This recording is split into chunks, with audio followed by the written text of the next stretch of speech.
Sharon of God Church presents.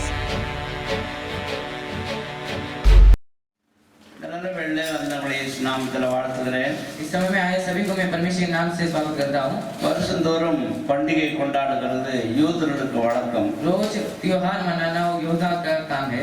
நாம் இந்த நாட்களை பண்டிகை நாட்களாக நாம் ஆசைக்கிறது நமக்கு வழக்கமா இருக்கிறது. हम इस दिन को पर्व के दिन में जैसा देखते हैं वो हमारे आशीर्वाद. யோவான் 7ஆம் அதிகாரம் 37ஆம் வசனம் வாசிப்போம். யோவான் கடைசி நாளாகிய பிரதான நாளிலே இயேசு நின்று சத்தமிட்டு ஒருவன் தாகமாய் இருந்தால் என்னிடத்தில் வந்து பானம் பண்ண கடவன். பண்டிகையின் பிரதான நாளாகிய கடைசி நாளிலே पर्व के प्रधान दिन अंतिम दिन में இயேசு நின்று परमेश्वर रुककर ஒருவன் தாகமா இருந்தால் என்னிடத்தில் வந்து பானம் பண்ண கடவன் என்று சொன்னார். अगर एक प्यासी रहेगा तो मेरे पास आकर वो पी सकता है. நம்முடைய பண்டிகையின் கடைசி நாளிலே வந்திருக்கிறோம். हमारे पर्व के अंतिम दिन में आए हैं. இன்று கர்த்தர் நம்முடைய தாகங்கள் எல்லாம் தீர்ப்பார். आज परमेश्वर हमारे प्यासी को पूरा करेगा. இயக்கங்கள் எல்லாம் கர்த்தர் மாற்றுவார். हमारे चाहत को परमेश्वर पूरा करेगा. நம்முடைய துக்கங்களுக்கெல்லாம் முடிவு உண்டாகும். दुख के लिए अंत होगा. மிகுந்த பலனுக்கு எதுவான தைரியத்தை நீங்கள் விடவே கூடாது. फल के लिए हम कभी हिम्मत को नहीं छोड़ना है. மிகுந்த பலனுக்கு எதுவானது தைரியம். फल के लिए हिम्मत जरूरी है. அதை நாம் விடவே கூடாது. उसे कभी छोड़ना नहीं. பண்டிகையின் கடைசி நாளாகிய பிரதான நாளிலே पर्व के अंतिम दिन में ஆண்டவர் சொன்னாரு, परमेश्वर ने कहा என்னிடத்துல வர கடவன். मेरे पास आ सकता है. கொலோசியர் 2ஆம் அதிகாரம் कुलसियों के दूसरे अध्याय में 16-17 वசனங்களை வாசிக்கும் 16-17 वचन को पढ़ते समय பண்டிகைகள் जो पर्व है வரும் காரியத்துக்கு நிழலாய் இருக்கிறது. आने वाले कार्य के लिए प्रकट होता है. இந்த பண்டிகைகளை குறித்து ஒருவன் உங்களை குற்றம் சொல்லாதிருப்பானாக என்று எழுதப்பட்டது. इस पर्व के बारे में कोई अपराधी न करे. வாசிங்க வசனத்தை. उस वचन को पढ़ सकते हैं. கொலோசியர் 2:16-17.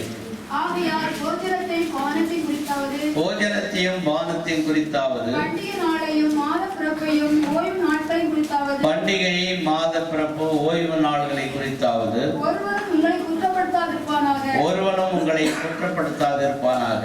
அவைகள் வரும் காரியங்களுக்கு நிழலாய் இருக்கிறது. இவைகளெல்லாம் வரும் காரியத்துக்கு நிழலாய் நிழலாய் இருக்கிறது. அவைகளின் பொருள் கிறிஸ்துவை பற்றினது. அவைகள் ஆண்டவராகிய கிறிஸ்துவை பற்றினது. ये सब परमेश्वर के बारे में है. பண்டிகை குறித்து எவனும் நம்மளை குற்றம் சொல்லக்கூடாது. पर्व के बारे में कोई हमें अपराध न करे. 1 கொரிந்தியர் 5ஆம் அதிகாரம் 8ஆம் வசனத்தை நாம் வாசிக்கும் பொழுது ये तुलसी की किताब 5:8 को पढ़ते समय நாம் இஸ்ரவேல் ஜனங்கள் பண்டிகை கொண்டாடுகிற போது हमारे इस्राएली लोग पर्व को मनाते समय பல சூழ்நிலையிலே பண்டிகை கொண்டாடுவார்கள். कई रीति से वो पर्व को मनाते हैं. நாம் எப்படி பண்டிகை கொண்டாட வேண்டுமா? हम कैसा पर्व को मनाना है? துப்புரவு உண்மை என்னும் जो सच्चाई है புளிப்பில்லாத அப்பத்தோடு பண்டிகை கொண்டாட வேண்டும். अश्मीरी रोटी को लेकर हम पर्व को मनाना है. துர்குணம் அல்ல, पूरा गुण नहीं, பொல்லாப்பு அல்ல, वो क्रोध नहीं. துப்புரவு உண்மை. நம்முடைய பண்டிகையிலே துப்புரவும் உண்மையும் வேண்டும். शुद्ध और सच्चाई चाहिए. அவ்விதமாய் நாம் பண்டிகை கொண்டாட ऐसा வேண்டும். हम पर्व को मनाना है. இஸ்ரவேல் ஜனங்களுக்கு மொத்தம் 7 விதமான பண்டிகைகள் இருக்கிறது. इस्राएली लोगों के पास 7 प्रकार का யாத்திராகமம் 10ஆம் அதிகாரம் निर्माण की किताब 8-9 வாசிக்கும் 8 और போது 9 को पढ़ते समय பண்டிகை என்பது அவர்களுக்கு ஒரு ஆராதனையா இருக்கிறது. उनको पर्व मतलब आराधना है. இளைஞர் முதல் கொண்டு குமாரர் குமார்த்திகள் ஆடு மாடுகள் எல்லாம் பண்டிகைக்கு வர வேண்டும். पुत्र से लेकर भेड़ बकरी तक सब लोग आना அது चाहिए. ஒரு ஆராதனை. वो एक आराधना है. இஸ்ரவேல் ஜனங்கள் எகிப்திலிருந்து புறப்பட்டு போன பொழுது इस्राएली लोग मिस्र से निकालते समय நாங்கள் எங்கள் ஜனங்களை வனாந்தரத்திலே பண்டிகை கொண்டாடி நாங்கள் ஆராதிக்க போகிறோம் என்று கேட்டார். जंगल में पर्व को हम मनाने वाले से पूछे. பார்வோன் அவர்களுக்கு விட மனம் இல்லை. फिरौन उन्हें बेचने के लिए मन नहीं हुआ. பார்வோன் சொன்னான், फिर फिरौन कहता है சரி நீங்க ஆராதனைக்கு தானே போறீங்க, हम आराधना के लिए जा रहे हैं. நீங்க புருஷன் மாத்திரம் போங்க, உங்க மனைவி பிள்ளைகள்லாம் அங்க இருக்கட்டும். सिर्फ पुरुष जाओ, स्त्री और बेटी इधर ही रहेंगे. அவர் சொன்னாரு, और उन्होंने இல்ல இல்ல எங்கள் மனைவி பிள்ளைகளோடு கூட ஆராதிப்போம். हम हमारे पत्नी और बच्चों के साथ हम आराधना அவர் சொன்னா உங்க பிள்ளைகளுக்கு வந்து வனாந்தரத்துல பிரச்சனை ஆயிடும், அதனால இங்க விட்டுட்டு போங்க. அந்த சரி பார்வோன் இறக்கப்படுற மாதிரி பேசுறாரு. हमारे बच्चों के लिए तकलीफ होगा जंगल में, ऐसा बोलकर वो दया करने के लिए மோசே சொன்னா मूसा कहता है எங்கள் பிள்ளைகள் எங்கள் மனைவி பிள்ளைகளோடு கூட ஆராதனைக்கு செய்வோம். पत्नी और बच्चों के साथ हम आराधना करेंगे. சரி பரவாயில்ல எல்லாம் எடுத்துட்டு போங்க, ஆடு மாடுலாம் அங்க இருக்கட்டும். ठीक है सब लेकर जाओ पर अभी भेड़ बकरी को उधर रखकर जाओ. அப்படி அல்ல, वैसा नहीं. எங்கள் தேவனுக்கு நாங்கள் பலி செலுத்த வேண்டியிருக்கிறது. हमारे परमेश्वर के लिए हम बलि चढ़ाना है. எங்கள் ஆடு மாடுகளோடு பலி செலுத்த வேண்டும். हमारे भेड़ बकरी के साथ हम बलि चढ़ाना है. பண்டிகைக்கு அவர்கள் புறப்படும் போது பலி ரொம்ப முக்கியமான விஷயம். पर्व के लिए वो तैयार होते समय बलि एक बहुत मुख्य कार्य है. யூதர்களுக்கு மொத்தம் 7 விதமான பண்டிகை இருக்கிறது. यहूदियों के लिए 7 प्रकार का पर्व है. அதுல ஆலய பிரதிஷ்டை பண்டிகை, பூரிம் பண்டிகை என்ற 9 பண்டிகைகள் வழக்கமாய் கொண்டாடுவார். ऐसा कलीसिया के आराधना ऐसा 9 प्रकार के एक आराधना वो मनाते हैं. அந்த எஸ்தர் புத்தகத்துல நீங்கள் வாசிக்கும் பொழுது एस्तर के पुस्तक में आप पढ़ते समय யூதர்கள் எல்லாம் கொலை செய்ய வேண்டியதான நேரம் வந்த பொழுது यहूदियों को मारने का समय आते समय அந்த யூதர்களை கொலை செய்கிறதை இவர்கள் ஜெபத்தினால நிறுத்தினது ஒரு பண்டிகையாய் கொண்டாடினார். यहूदियों को मारना नहीं चाहिए करके प्रार्थना करने का वो एक पर्व जैसा मनाया जाता है. அது பூரிம் பண்டிகை என்று பெயர். பூரிம் பண்டிகை. पूरीम त्योहार ऐसा है. அது மாத்திரமல்ல, वो काफी नहीं. தேவாலயத்தை சாலமோன் கட்டி பிரதிஷ்டை செய்த பொழுது परमेश्वर के कलीसिया को सुलेमान बांधते समय அத வருஷம் பண்டிகையாகவே கொண்டாடினார்கள். वो त्योहार मनाते जाते हैं. அதுக்கு பிரதிஷ்டை பண்டிகை என்று சொல்லி பெயர். उसके लिए स्तुति का त्योहार ऐसा नाम है. யோவான் 10 அதிகாரம் 22 வசனத்திலே அவர்களை வாசிக்கிறோம்.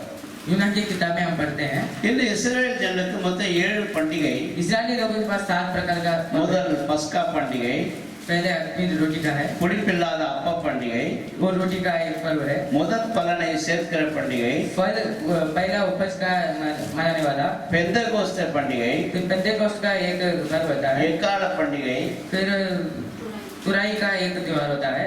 பாவ நிவாரண பண்டிகை, पाप को दूर करने वाला एक पर्व होता है. கூடார பண்டிகை. फिर घर का एक त्योहार होता இந்த है. 7 பண்டிகை இஸ்ரவேல் ஜனங்கள் தவறாமல் கொண்டாடுவார். ये 7 प्रकार का वो पर्व को वो मनाते जाते हैं. 7 பண்டிகையில 3 பண்டிகை உலகமெங்கும் இஸ்ரவேல் ஜனம் எங்க போனாலும் பண்டிகை வந்துருவாங்க. 7 प्रकार में 3 प्रकार में कहाँ भी जो इजरायली लोग रहते हैं वो एक जगह में आ जाते हैं. கடைசி பண்டிகைக்கு கூடார பண்டிகை என்று பெயர்.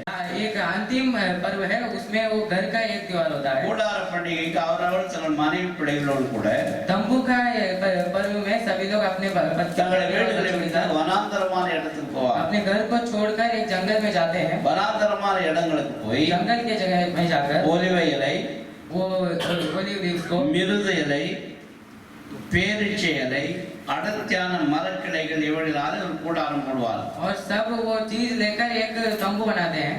அதிலே அவர்கள் தங்கியிருந்து அங்க கூடாரத்தில இருந்து அவர்கள் பண்டிகை கொண்டாடுவார். उधर रहकर वो पर्व मनाते हैं. அந்த பண்டிகையிலே விசேஷமாக उस पर्व में विशेषित कार्य லேவியன், அந்நியன், வீட்டில் இருக்கிற அனைவரும் அந்த பண்டிகை போயிடுவாங்க. और सभी प्रकार के लोग वो जगह में जाएंगे. 7 பண்டிகையும் 7 விதமான நிழலாய் இருக்கிறது. 7 प्रकार का कार्य और 7 प्रकार का प्रकट होता है. யாத்திராகமம் 12 அதிகாரம் 14 வசனத்திலே பஸ்கா பண்டிகை குறித்து எழுதப்பட்டிருக்கிறது. யாத்திராகமம் 12 அதிகாரம் 1 முதல் அதில் பஸ்கா பண்டிகை பற்றி எழுதப்பட்டிருக்கிறது. रोटी का त्योहार के बारे में लिखा है. அந்த பஸ்கா பண்டிகை இயேசுடைய பாடு மரணத்துக்கு அடையாளம். वो परमेश्वर के दुखी का एक कार्य है. யாத்திராகமம் 12 அதிகாரம் 15 வசனத்து 20 வசனம் வரை புளிப்பில்லாத அப்ப பண்டிகை எழுதப்பட்டிருக்கிறது. 12 से अंतिम वचन तक वो अग्नि रोटी के बारे में लिखा है. இந்த புளிப்பில்லாத அப்ப பண்டிகை இயேசுடைய அடக்க ஆராதனைக்கு அடையாளம். वो परमेश्वर के दफनाने के बाद वो आराधना है. மூன்றாவது முதற் பலனை சேர்க்கிற பண்டிகை. फिर पहले उपज को भरने का एक आराधना होता அது है. இயேசு கிறிஸ்து உயிர்த்தெழுதலுக்கு அடையாளமா वो இருக்கிறது. परमेश्वर का जी उठने का आराधना है. நாலாவது பெந்தெகோஸ்தே பண்டிகை. और 14 पेंटेकोस्ट का एक அது பரிசுத்த ஆவியானவர் இறங்குறதுக்கு அடையாளமா இருந்தது. वो पवित्र आत्मा उतरने का एक पर्व होता है. அஞ்சாவது எக்கால பண்டிகை. और 5वां तुराई का पर्व அது होता இயேசு है. கிறிஸ்துவின் வருகைக்கு அடையாளமா वो இருக்கிறது. परमेश्वर के आने का एक प्रकट होता है.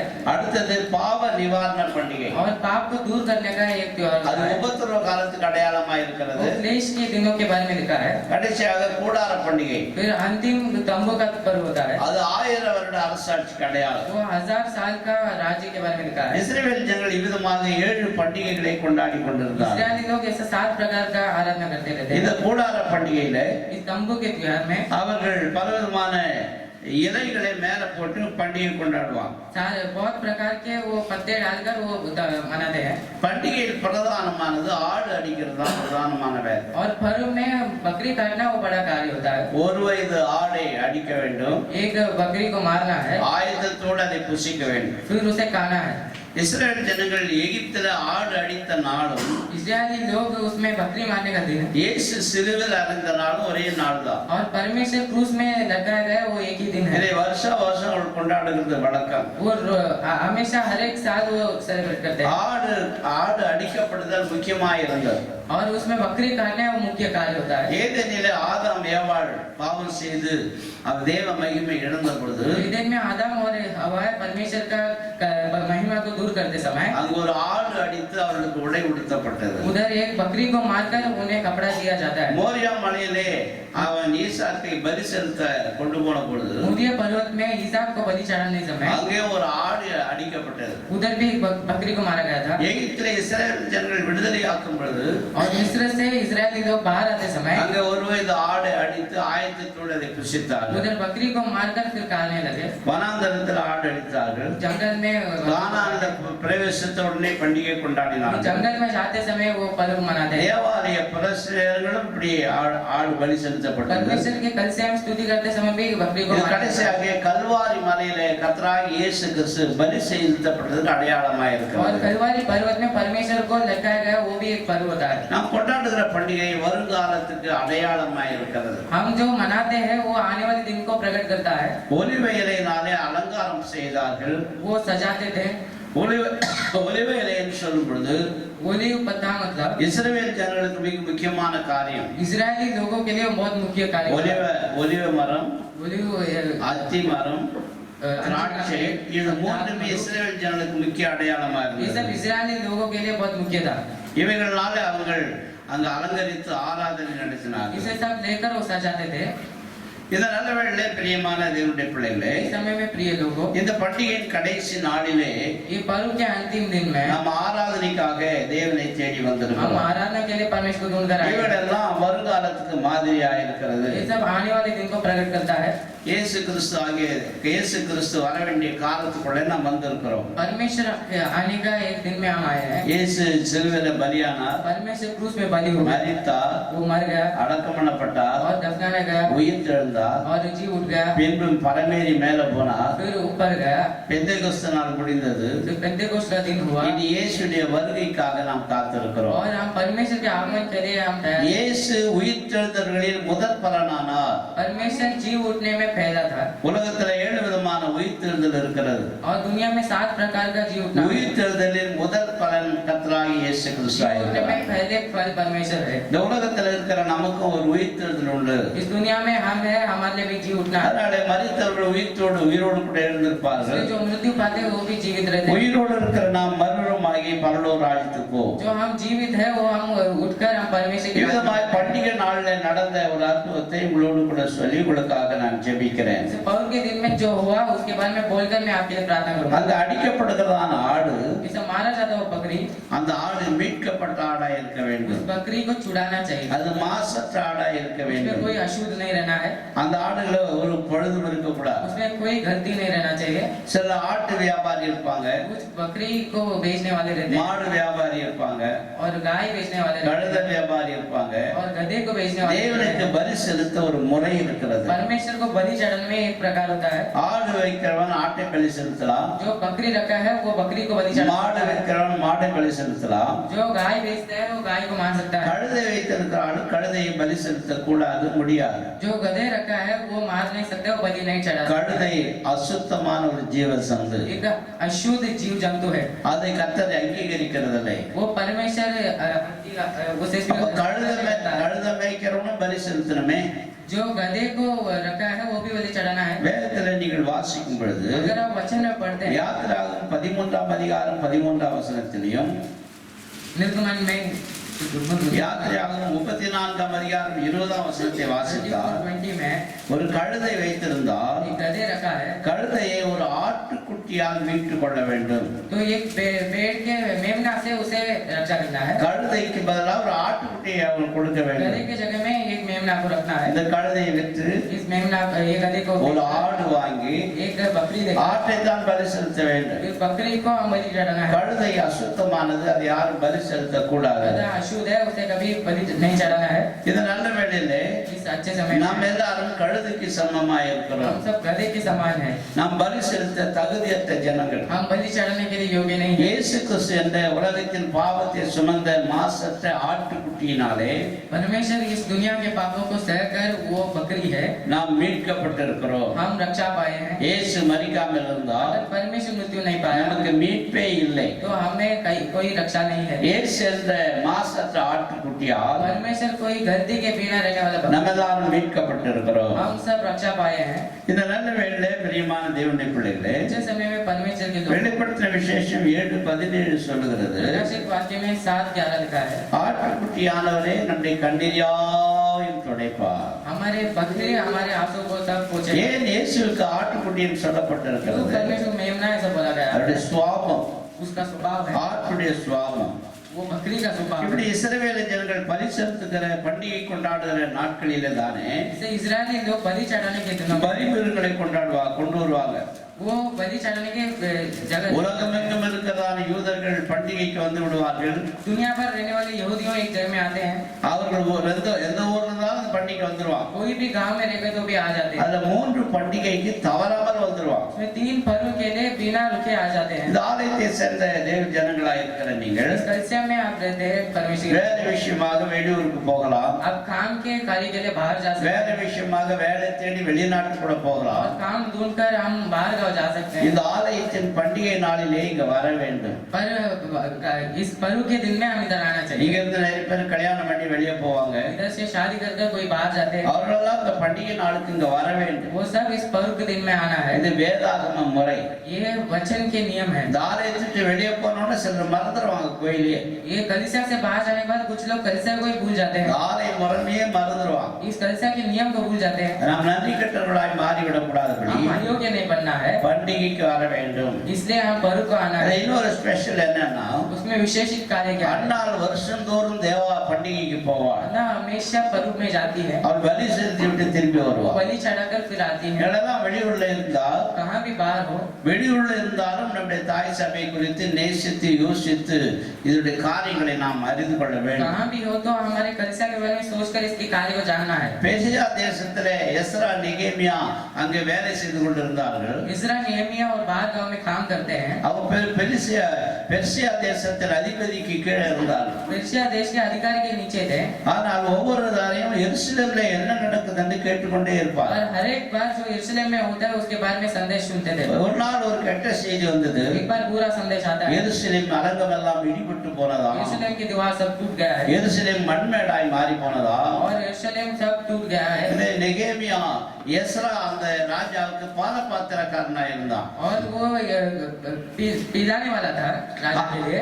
அவன் ஒரு நாள் துக்கமுகத்தோடு அந்த பாத்திரத்துல பானம் ஊத்தி கொடுத்துக்கிறான் ராஜாவுக்கு. एक बार वो दुखित राजा के लिए पिलाने आया था। ஏன் உன் முகம் துக்கமாருன்னு கேட்டார். क्यों उसका चेहरा बहुत दुखित है? எருசலேமிலே அலங்கம் இடிபட்டு போனது. यरूशलेम टूट गया है, தேவாலயம் இடிபட்டு இருக்கிறது. परमेश्वर के राज्य टूट गया है। நான் எப்படி சந்தோஷமா இருக்க मैं முடியும்? कैसे खुशी से रहूंगा? உனக்கு என்ன செய்யணும்னு கேட்டார். तो वो क्या करने के लिए நான் पूछे? போய் அந்த அலங்கத்தை சீர்படுத்தணும். मैं जाकर उसे स्थिर करना है। எவ்வளவு நாள் ஆகும்? कितना दिन होगा? ஒரு நாளை சொன்னான். कितना दिन बोला? சரி நீ போகலாம் என்று பர்மிஷன் तू கொடுத்தார். जा सकते हैं अनुमति दिया। அப்படியே அந்த ராஜா கிட்ட கேட்டான். फिर वो राजा से पूछा நம்முடைய வனத்துல மரத்தை வெட்டி கொள்ள எனக்கு பர்மிஷன் வேண்டும். और झाड़ को काटने के लिए मुझे இங்கிருந்து permission चाहिए। இங்கிருந்து ஃபண்ட் ரைஸ் பண்ணி நாங்கள் பணத்தோடு போய் அலங்கத்தை கட்ட வேண்டும் इधर என்று से கேட்டான். पैसे लेकर जाकर फिर उधर हम कलशा को बांधना है। இங்கிருந்து அவன் ஃபண்ட் ரைஸ் பண்ணான். इधर से पैसा लेना है। இந்த தேவாலயத்தில் இருக்கிற ஜனங்கள் कलशा में रहने वाले நீங்க लोग இருந்து தூர தேசம் போனாலும் आप इधर से दूर இந்த ஆலயத்தை குறித்த ஒரு எண்ணம் நமக்கு இருந்து கொண்டே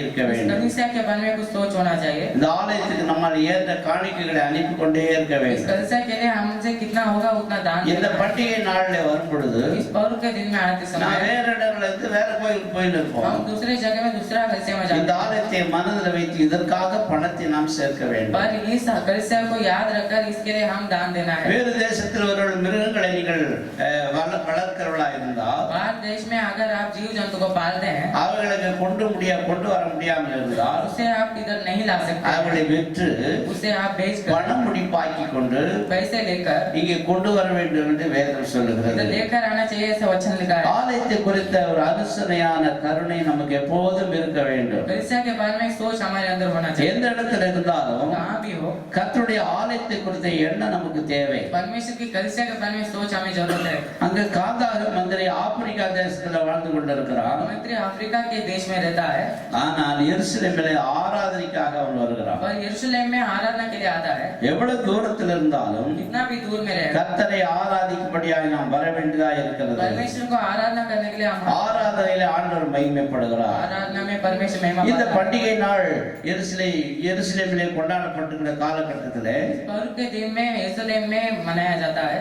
அப்பொழுது ரோமர்கள் முதலாவது ஆட்சி செய்தது ஒவ்வொரு நிபுகாத்நேச்சர் ஆட்சி செய்தார். और रोमियो में वो राज्य करते थे. அவருக்கு அதுக்கு பொன்மயமான காலம் என்று பெயர். उसमें सोने का समय ऐसा एक மேதியா பெர்சியா ஆட்சி செய்தார்கள். उधर एक राजा அதுக்கு வெள்ளி காலம் என்று பெயர். उसके लिए चांदी का समय ऐसा एक வயிறும் துணையும் வெண்கலம் என்று எழுதப்பட்டிருக்கிறது. लोहा ऐसा एक समय लिखा है. அதுக்கு பின்பாகவே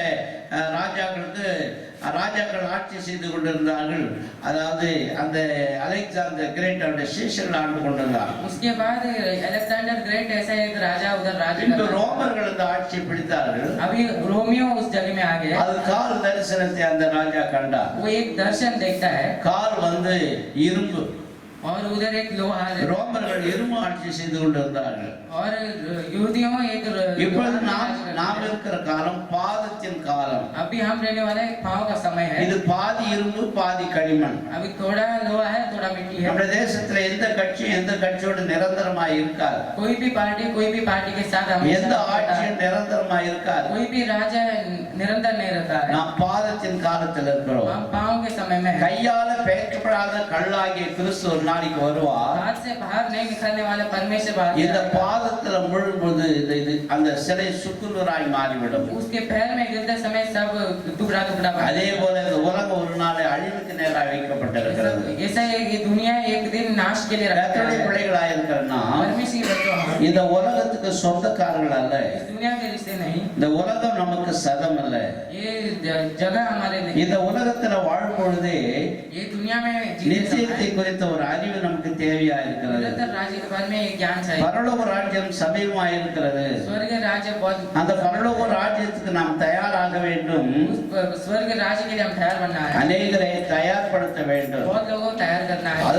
அதுக்காக தான் இயேசு உலகத்துல வந்தார். इसलिए परमेश्वर इस दुनिया அவர் में आया. மரித்தார், वो मर गया, அடக்கம் பண்ணப்பட்டார், उसे दफनाया गया, மூன்றாவது நாள் உயிர்த்தெழுந்தார். फिर वो तीसरा दिन जी उठा. மத்தேயு சுவிசேஷம் 28ஆம் அதிகாரத்தில் ஆண்டவர் சொன்னார், मत्ती की किताब में परमेश्वर कहता है, வானத்திலும் பூமியிலும் சகல அதிகாரம் எனக்கு கொடுக்கப்பட்டிருக்கிறது. आकाश और पृथ्वी में सभी अधिकार मुझे दिया गया. ஆவியாளர்கள் புறப்பட்டு போய் मैं सब जाकर சர்வ ஜாதியும் சீஷராக்கி सभी जातियों को பிதா குமாரன் பரிசுத்தாவி நாமத்தினாலே ஞானஸ்நானம் கொடுங்கள் என்று கட்டளையிட்டார். पिता पुत्र और पवित्र आत्मा के नाम से बपतिस्मा. நாம் கர்த்தருடைய वचனங்களை உலகத்துக்கு சொல்ல வேண்டும். हम परमेश्वर के वचन को दूसरों को बोलना. உலகத்துல எங்கிருந்தாலும் இந்த ஆலயத்தை குறித்த கரிசனை ஏன் நமக்கு வேண்டும்? दुनिया में हम कहाँ भी हो तो इस कलीसिया के बारे में क्यों सोचना चाहिए?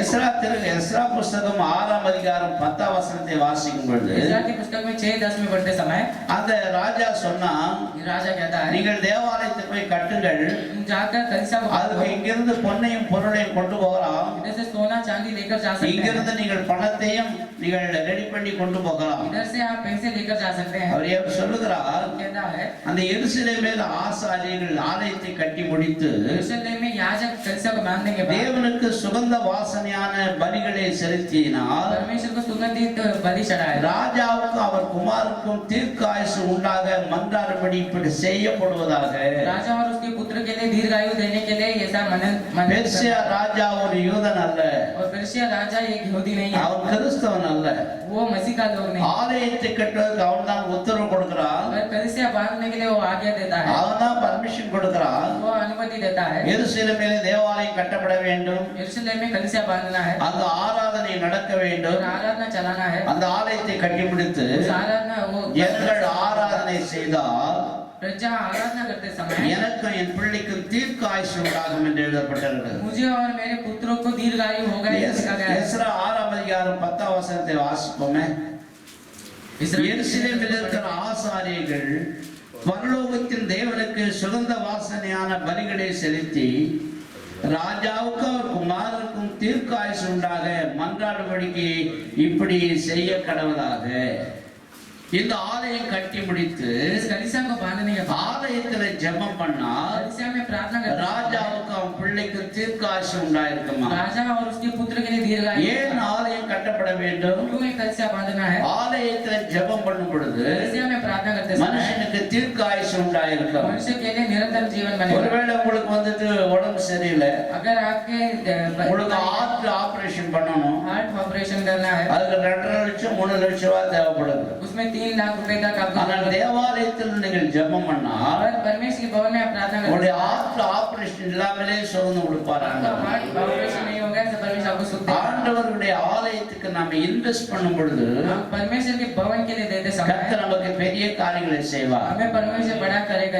கோரேஸ் ராஜாவுக்கு இந்த அறிவு இருக்கிறது. कोरेश राजा ये जानता है, அவன் யூதன் அல்ல, वो यहूदी नहीं है, ஆலயத்தை குறித்த பக்தி வைராக்கியம். वो कलीसिया के बारे में भक्ति है. ஆலயத்தை கட்டி கொடுக்கும்போது இப்படிப்பட்ட ஆசீர்வாதங்கள் வருகிறது. कलीसिया को बांधते समय ऐसा आशीर्वाद இந்த मिलता நல்ல है. வேளையில வந்து உங்களை இயேசு நாமத்துல வாழ்த்துகிறேன். इस समय में आए सभी को मैं परमेश्वर के नाम से இப்படிப்பட்டதான स्वागत करता हूं. பண்டிகை நாட்கள் எருசலேமிலே கொண்டாடப்பட்டது. ऐसा पर्व के दिन यरूशलेम में मनाया जाता है. இந்த பண்டிகை நாட்கள் கொண்டாடப்பட்ட பொழுது ये पर्व के दिन को मनाते समय இயேசு கிறிஸ்து காலம் இயேசு மரித்து பரலோகம் போன உடனே அநேகர் பிரசங்கம் பண்ணி கொண்டிருந்தார்கள். यीशु मृत्यु पाने के बाद कुछ लोग प्रचार कर रहे थे. பண்டிகை காலங்களிலே யூதர்கள் மத்தியிலே விடுதலை செய்கிறது வழக்கம்.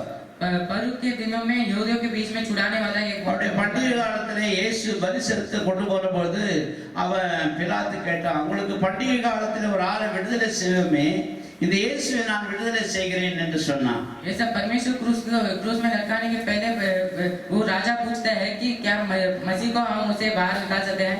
யூதர்கள் எல்லாம் கத்துனாங்க, और यहूदियों ने बोले இயேசுவை விடுதலை செய்ய வேண்டாம், हम यीशु को बाहर मत निकालो, பரபாசை விடுதலை हम செய்யலாம். बरअब्बास को बाहर निकालेंगे. அதனால பண்டிகை காலங்களிலே விடுதலை செய்கிறது வழக்கமா இருந்தது. पर पर्व के दिन में उन्हें छुड़ाना एक बहुत मुख्य कार्य था. இப்ப எருசலேமிலே 2 விதமான ஆட்சி நடந்தது. अभी यरूशलेम में 2 प्रकार का राज्य ஒன்று होता है. ரோமருடைய ஆட்சி, एक रोमियो का राज्य है இன்னொன்னு ஏரோதுடைய और ஆட்சி. एक हेरोदेस के एक राज्य है. இவர்களெல்லாம் யூதேயாவை ஏரோது ஆண்டு கொண்டிருந்தார். और यूदया में हेरोदेस இஸ்ரவேல் ஜனங்களை இந்த பிலாத்து ஆண்டு கொண்டிருந்தார். और इस्राएली लोगों के खिलाफ இப்படிப்பட்ட राज्य. காலகட்டத்திலே और ऐसे एक समय में இயேசுடைய வசனத்தை சொல்லி சிஷ்யர்கள் பிரசங்கித்துக் கொண்டிருந்தார்கள். परमेश्वर के वचन के बारे में 6 लोग प्रचार कर रहे थे. ரட்சிக்கப்பட்டவர்கள் அனுதினம் சபையிலே சேர்க்கப்பட்டு जो வந்தார்கள். उद्धार पाए थे वो हमेशा कलीसिया में बढ़ने लगे.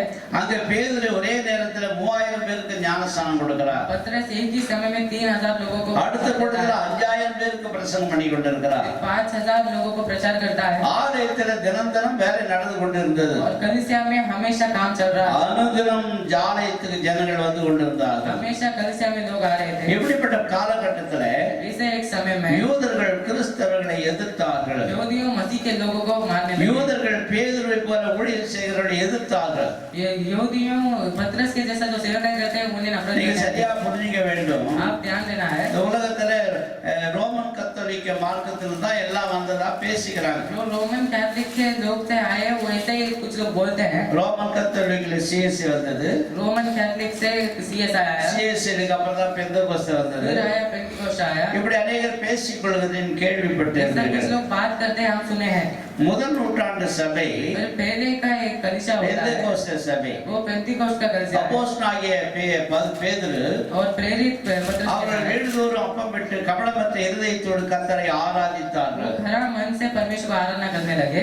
அப்பதான் பவுல் எழுந்து, சவுல் இந்த மார்க்கத்தாராகிய புருஷராகிலும் ஸ்திரீகளை கண்டால் நான் வெட்ட வேண்டும், கட்ட வேண்டும், கொலை செய்ய வேண்டும் என்று பர்மிஷனோடு வருகிறார். इसे धर्म के पति पत्नी को मारना चाहिए, ऐसे ऐसे एक अनुमति के साथ आता है। முதல் நூற்றாண்டு சபை பெந்தெகோஸ்தே சபை पहले का कलीसिया पेंटिकोस्ट का कलीसिया கபடமற்ற இதயத்தோடு और बिना कलंक का एक கர்த்தரை ஆராதித்து वो परमेश्वर को आराधना करते அப்பம் விட்டு வந்தார்கள். वो रोटी तोड़ने लगे। இப்படி காலம் கடந்து போன பொழுது ऐसे समय जाते समय மூன்றாவது நூற்றாண்டிலே तीसरा समय கான்ஸ்டான்டின் நோபல் ஒரு மதத்தை ஆரம்பிக்கிறார். नोबल ऐसा एक कलीसिया को बांधता है। அதுக்கு ரோமன் கத்தோலிக்க மதம் பேர். रोमन कैथलिक ऐसा उसका नाम है। ரோமன் கத்தோலிக் என்றால் रोमन कैथलिक मतलब சர்வலோக சபை என்று பெயர். वो सभी का कलीसिया है। அந்த நாட்களிலே அது கான்ஸ்டான்டின் நோபல் மூலமாக அந்த பெயரிடப்பட்டு वो ஆரம்பிக்கப்படுகிறது. नोबल के द्वारा नाम दिया जाता है। முதல் நூற்றாண்டு பெந்தெகோஸ்தே சபை, वो पहले का पेंटिकोस्ट का कलीसिया था। மூன்றாவது நூற்றாண்டு தான் ரோமன் கத்தோலிக்க சபை फिर வந்தது. आया रोमन कैथलिक का कलीसिया आता है। ஆறாவது நூற்றாண்டிலே முகமதியர்கள் தோன்றினார்கள். फिर मोहम्मद लोग ने ढूंढा है। நம்முடைய இந்தியாவை பிரிட்டிஷ் ஆண்ட பொழுது हमारे इंडिया को ब्रिटिश लोगों ने राज्य இந்திய किया था। அரசாங்கம் பிரிட்டிஷ் இந்தியா விட்டு வெளியே போகும் பொழுது ब्रिटिश बाहर निकलते समय அங்காங்க ஆலயங்கள் இருந்தார்கள். उधर उधर कलीसिया को बांधा பள்ளிக்கூடங்களில் சர்ச்சை நடந்து கொண்டிருந்தது. और शाले में विद्यालय लोगों में எல்லாவற்றையும் இந்தியர்களிடத்தில் ஒப்படைத்து போயிட்டாங்க. और सभी लोग इंडिया लोगों के पास दे दिए। தென்னிந்தியாவில் ஆரம்பித்த சபைக்கு CSI என்றும், जो नीचे दक्षिण में हुआ था उनके लिए CNI ऐसा है। வட இந்தியாவில் ஆரம்பித்த சபைக்கு CNI என்ற பெயர் வைத்தார். जो उत्तर में शुरुआत हुआ उनके लिए அது church of South India, church of North India. वो नीचे का चर्च ऑफ साउथ इंडिया और ऊपर का चर्च ऑफ नॉर्थ इंडिया। இவர்களெல்லாம் இப்போது நம்முடைய 1947 வருஷத்துக்கு பின்பாக உருவாக்கப்பட்டவர்கள். ये सब 1000 सालों के बाद हुए लोग हैं। ஞானஸ்தானத்தை பின்பற்றியவர்களுக்கு பேப்டிஸ்ட் என்று சொல்லியும், और जो बपतिस्मा देने के लिए आए हैं उनके लिए बपतिस्ट है। லுத்தரை பின்பற்றியவர்களுக்கு லுத்தரன் என்று சொல்லியும், लूथरन के पीछे जाने वाले के लिए लूथरन ऐसा बोलते हैं। வெளிநாட்டிலிருந்து மிஷனரிகள் வந்து ஆங்காங்க ஆரம்பித்தார்கள். बाहर गांव के मिशनरी आकर कुछ शुरुआत करने लगे। ஆனால் நீங்கள் அறிந்து கொண்ட மிக முக்கியமான விஷயம் என்னவென்றால், और अब जानने का कुछ मुख्य कार्य क्या है? பெந்தெகோஸ்தே சபை முதல் நூற்றாண்டு சபை. पहले पेंटिकोस्ट का कलीसिया आया था। தென்னிந்தியாவுக்கு தோமா வந்தார். फिर दक्षिण में तोमा आया था। வட இந்தியாவுக்கு பர்த்தலமே வந்தார். फिर नॉर्थ में இவ்விதமாக இந்தியா முழுவதும் கிறிஸ்தவம் வெளியே வர ஆரம்பித்தது. ऐसा मसीह के लोग बढ़ने लगे इंडिया में। தென்னிந்தியாவுக்கும் பஞ்சாபில் இருக்கிறதான கல்லறைக்கும் கனெக்ஷன் இருக்கிறது. ऐसा पंजाब और नीचे दक्षिण के एक कब्रिस्तान है। விவரம் தெரியாதபடி ஜனங்கள் ஏதோ பேசி கொண்டிருக்கிறார். जानते नहीं इसलिए कुछ बात करने लगते हैं। நீங்கள் அறிந்து கொள்ள வேண்டிய விஷயம், आप जानने का विषय है நம்மெல்லாம் முதல் நூற்றாண்டிலிருந்தே தேவனுடைய ஜனங்களாக हम இருக்கிறோம். पहले से परमेश्वर के लोग हैं। எல்லாம் ஒரு அல்லேலூயா சொல்லுங்க. இந்த பண்டிகை நாட்கள் கொண்டாடின நேரத்திலே पर्व के दिन को मनाते समय பேதுருவை ஜனங்களுக்கு பிடிக்கவில்லை. पतरस को कोई चाहता नहीं था। ஏரோதுக்கு பேதுருவை பிடிக்கவில்லை. हेरोदेस पतरस को नहीं चाहता था। யூதர்களை அவர்கள் சப்போர்ட் பண்ண வேண்டியதா இருந்தது. वो यहूदी लोगों को वो सपोर्ट करता அப்ப था। நடந்த சம்பவத்தை உங்களுக்கு சுருக்கமா இன்னைக்கு சொல்ல நான் பிரயாசப்படுகிறேன். जो कार्य हुआ उसको आपको बताने के लिए मैं इच्छा करता हूं। அப்போஸ்தலர் நடவடிக்கைகள் 12ஆம் அதிகாரத்தை நீங்கள் திருப்பிக் கொண்டால், प्रेरितों की किताब में आप पलटते समय ஒரு பண்டிகை நாட்டிலே யாக்கோபு சகோதரனை இந்த ஏரோது கொலை செய்தார். याकूब के भाई को मारता है। அவன் யாக்கோபுடைய சகோதரனை கொலை செய்தது யூதர்களுக்கு பிரியமா இருக்கிறது என்று கண்டு याकूब के भाई को मारा वो यहूदी के प्रेम है ऐसा बोलकर பேதுருவை பிடித்து அவன் சிறைச்சாலையில் அடைத்தான். वो पतरस को पकड़कर वो बंदीगृह में डाला। புளிப்பில்லாத அப்ப பண்டிகை முடிந்தவுடனே अखमीरी रोटी होने के बाद பேதுருவை வெளியே கொண்டு வந்து சிறைச்சேதம் பண்ண வேண்டும் என்று சொல்லி பேதுருவை சிறைச்சாலையில் அடைத்தான். पतरस को बंदीगृह में डालना चाहिए ऐसा बोलकर बंदीगृह में डाल दिया। அது பண்டிகை காலமாயிருந்தபடினாலே वो पर्व का दिन था इसलिए இஸ்ரவேல் ஜனங்கள் எல்லாம் அங்கே எருசலேமிலே கூடியிருந்தார்கள். इस्राएली लोग सब यरूशलेम में थे। அக்காலத்திலே ஏரோது சபையில் சிலரை துன்பப்படுத்த தொடங்கினான். हेरोदेस कुछ लोगों को दुखी करने लगा। யோவானுடைய சகோதரனாகிய யாக்கோபை பட்டயத்தினாலே கொலை செய்தான். यूना के भाई को याकूब को मार दिया। அது யூதருக்கு பிரியமாயிருக்கிறது என்று கண்டு यहूदियों के प्रेम ऐसा बोलकर பேதுரை பிடிக்க தொடர்ந்து, पतरस को पकड़ने के लिए அது புளிப்பில்லாத அப்ப பண்டிகை நாட்களாய் இருந்ததுனாலே मेरी रोटी का पर्व था इसलिए அவனை பிடித்து சிறைச்சாலையில் வைத்தான். उसे पकड़कर बंदीगृह में रखा। பண்டிகைக்கு பின்பு फिर परू के बाद ஜனங்களுக்கு முன்பாக அவனை வெளியே கொண்டு வர வேண்டும் என்று எண்ணிக்கொண்டிருந்தான். प्रजा के सामने उसे लेकर आने के लिए इच्छा करता था। இது பண்டிகை காலம். ये परू का समय है। இந்த பண்டிகை காலத்திலே கர்த்தர் நமக்கு சொல்லுகிற ஒரு நல்ல சத்தியத்தை இந்த கால வேளையில நாம் தியானிக்க போகிறோம். परू के समय में परमेश्वर हमें देने वाला सच्चाई को हम ध्यान करने वाले हैं। இந்த பண்டிகை நமக்கு வருஷந்தோறும் கொண்டாடப்படுகிறது. परू हमें हर एक साल को இந்த பண்டிகை நாட்களிலே நாம் अनेक நேரங்களை கட்டப்பட்டவர்களாய் விடுதலையற்றவர்களாய் வாழ்ந்து கொண்டிருக்கிறோம். और इस परू के दिन में हम छुड़ा हुए लोग जैसा हम मारना நல்லா करते हैं। நீங்க கவனிக்க வேண்டும். और अब ध्यान देना है। பேதுருவை சிறைச்சாலையிலே போட்டு விட்டார்கள். पतरस को बंदी गृह में डाले। முதல் காவல், இரண்டாம் காவல், மூன்றாம் காவல், 4 காவல். 1 2 3 ऐसा 4 रक्षा था। உள்ள இருப்பு காவல் இடத்திலே और अंदर के रक्षा அது 2 பேர் அவர்கள் கைகளிலே ரிவால்வர் வச்சிட்டு துப்பாக்கி வச்சு இருக்கிறாங்க. 2 लोग अपने हाथ में पिस्टल रखे थे। மொத்தம் எத்தனை பேர் காவல்? इसे कितने लोग रक्षा करते थे? முதல் காவலுக்கு 4 பேர். पहले इसमें 4 लोग। இது மாதிரி 4 காவல். इसे 4 रक्षा है। பேதுருக்கு விலங்கு போட்டாங்க. और पतरस को पकड़ लिए। அவர் உள்ள ஜெயில்ல இருக்கிறார். वो बंदी गृह में है। அங்க 2 பேர் நின்னுக்கிறாங்க. उधर 2 लोग रुके हैं। மொத்தம் எத்தனை பேர்? तो अभी कितने लोग हैं? எத்தனை பேர்? 18 பேர். 18 लोग हैं। ஒரு பேதுருக்கு 18 பேர் காவல். और एक पतरस के लिए 18 लोग रक्षा அந்த करते हैं। சிறைச்சாலையில 4 கேட் இருக்கிறது. और उस बंदी गृह में 4 फाटक है। அது என்ன காலம்? वो कौन सा समय है? பண்டிகை காலம். परू का समय है। இந்த பண்டிகை காலம் முடிஞ்ச உடனே परू का समय होने के बाद பேதுருவை வெளியே கொண்டு வர வேண்டும். पतरस को बाहर लाना है। அவனை சிறைச்சேதம் பண்ண வேண்டும். उससे मार लाना है। இது உங்களுக்கு நான் சொல்ல வருகிற நல்ல விஷயம். अभी आपको बोलने का समय। இந்த பண்டிகை காலங்களிலே உங்களுக்கு நிறைய சிறைச்சேதங்கள் இருக்கிறது. अभी ये परू के दिन में आपको कोई दुखित है। நம்முடைய ஆன்மா சிறைப்பட்டு கிடக்கிறது. हमारे आत्मा बंदी गृह में है। அநேக வேதனைகள் நமக்கு இருக்கிறது. बहुत सारे दुख हमारे जीवन में है। இதுக்கு நீங்க விடுதலை ஆவதற்கு என்ன வழி? इससे छुड़ाने के लिए क्या काम है? அப்போஸ்தலர் நடபடிகள் புத்தகம் 12ஆம் அதிகாரத்திலே प्रेरितों की किताब में சபையார் எல்லாரும் மார்க் யோவான் வீட்டிலே கூடி ஜெபம் பண்ணி கொண்டிருக்கிறார்கள். कलीसिया के लोग मरकुस के घर में जाकर प्रार्थना कर रहे हैं। மார்க் யோவான் வீட்டிலே ஜெபம் நடந்து கொண்டிருக்கிறது. मरकुस और योना के घर में प्रार्थना हो रहा है।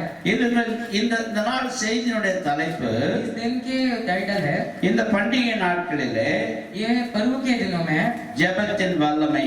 प्रार्थना के सामर्थ। சபையார் ஜெபிக்கிறதுனாலே கிடைக்கிறதான வல்லமை என்ன?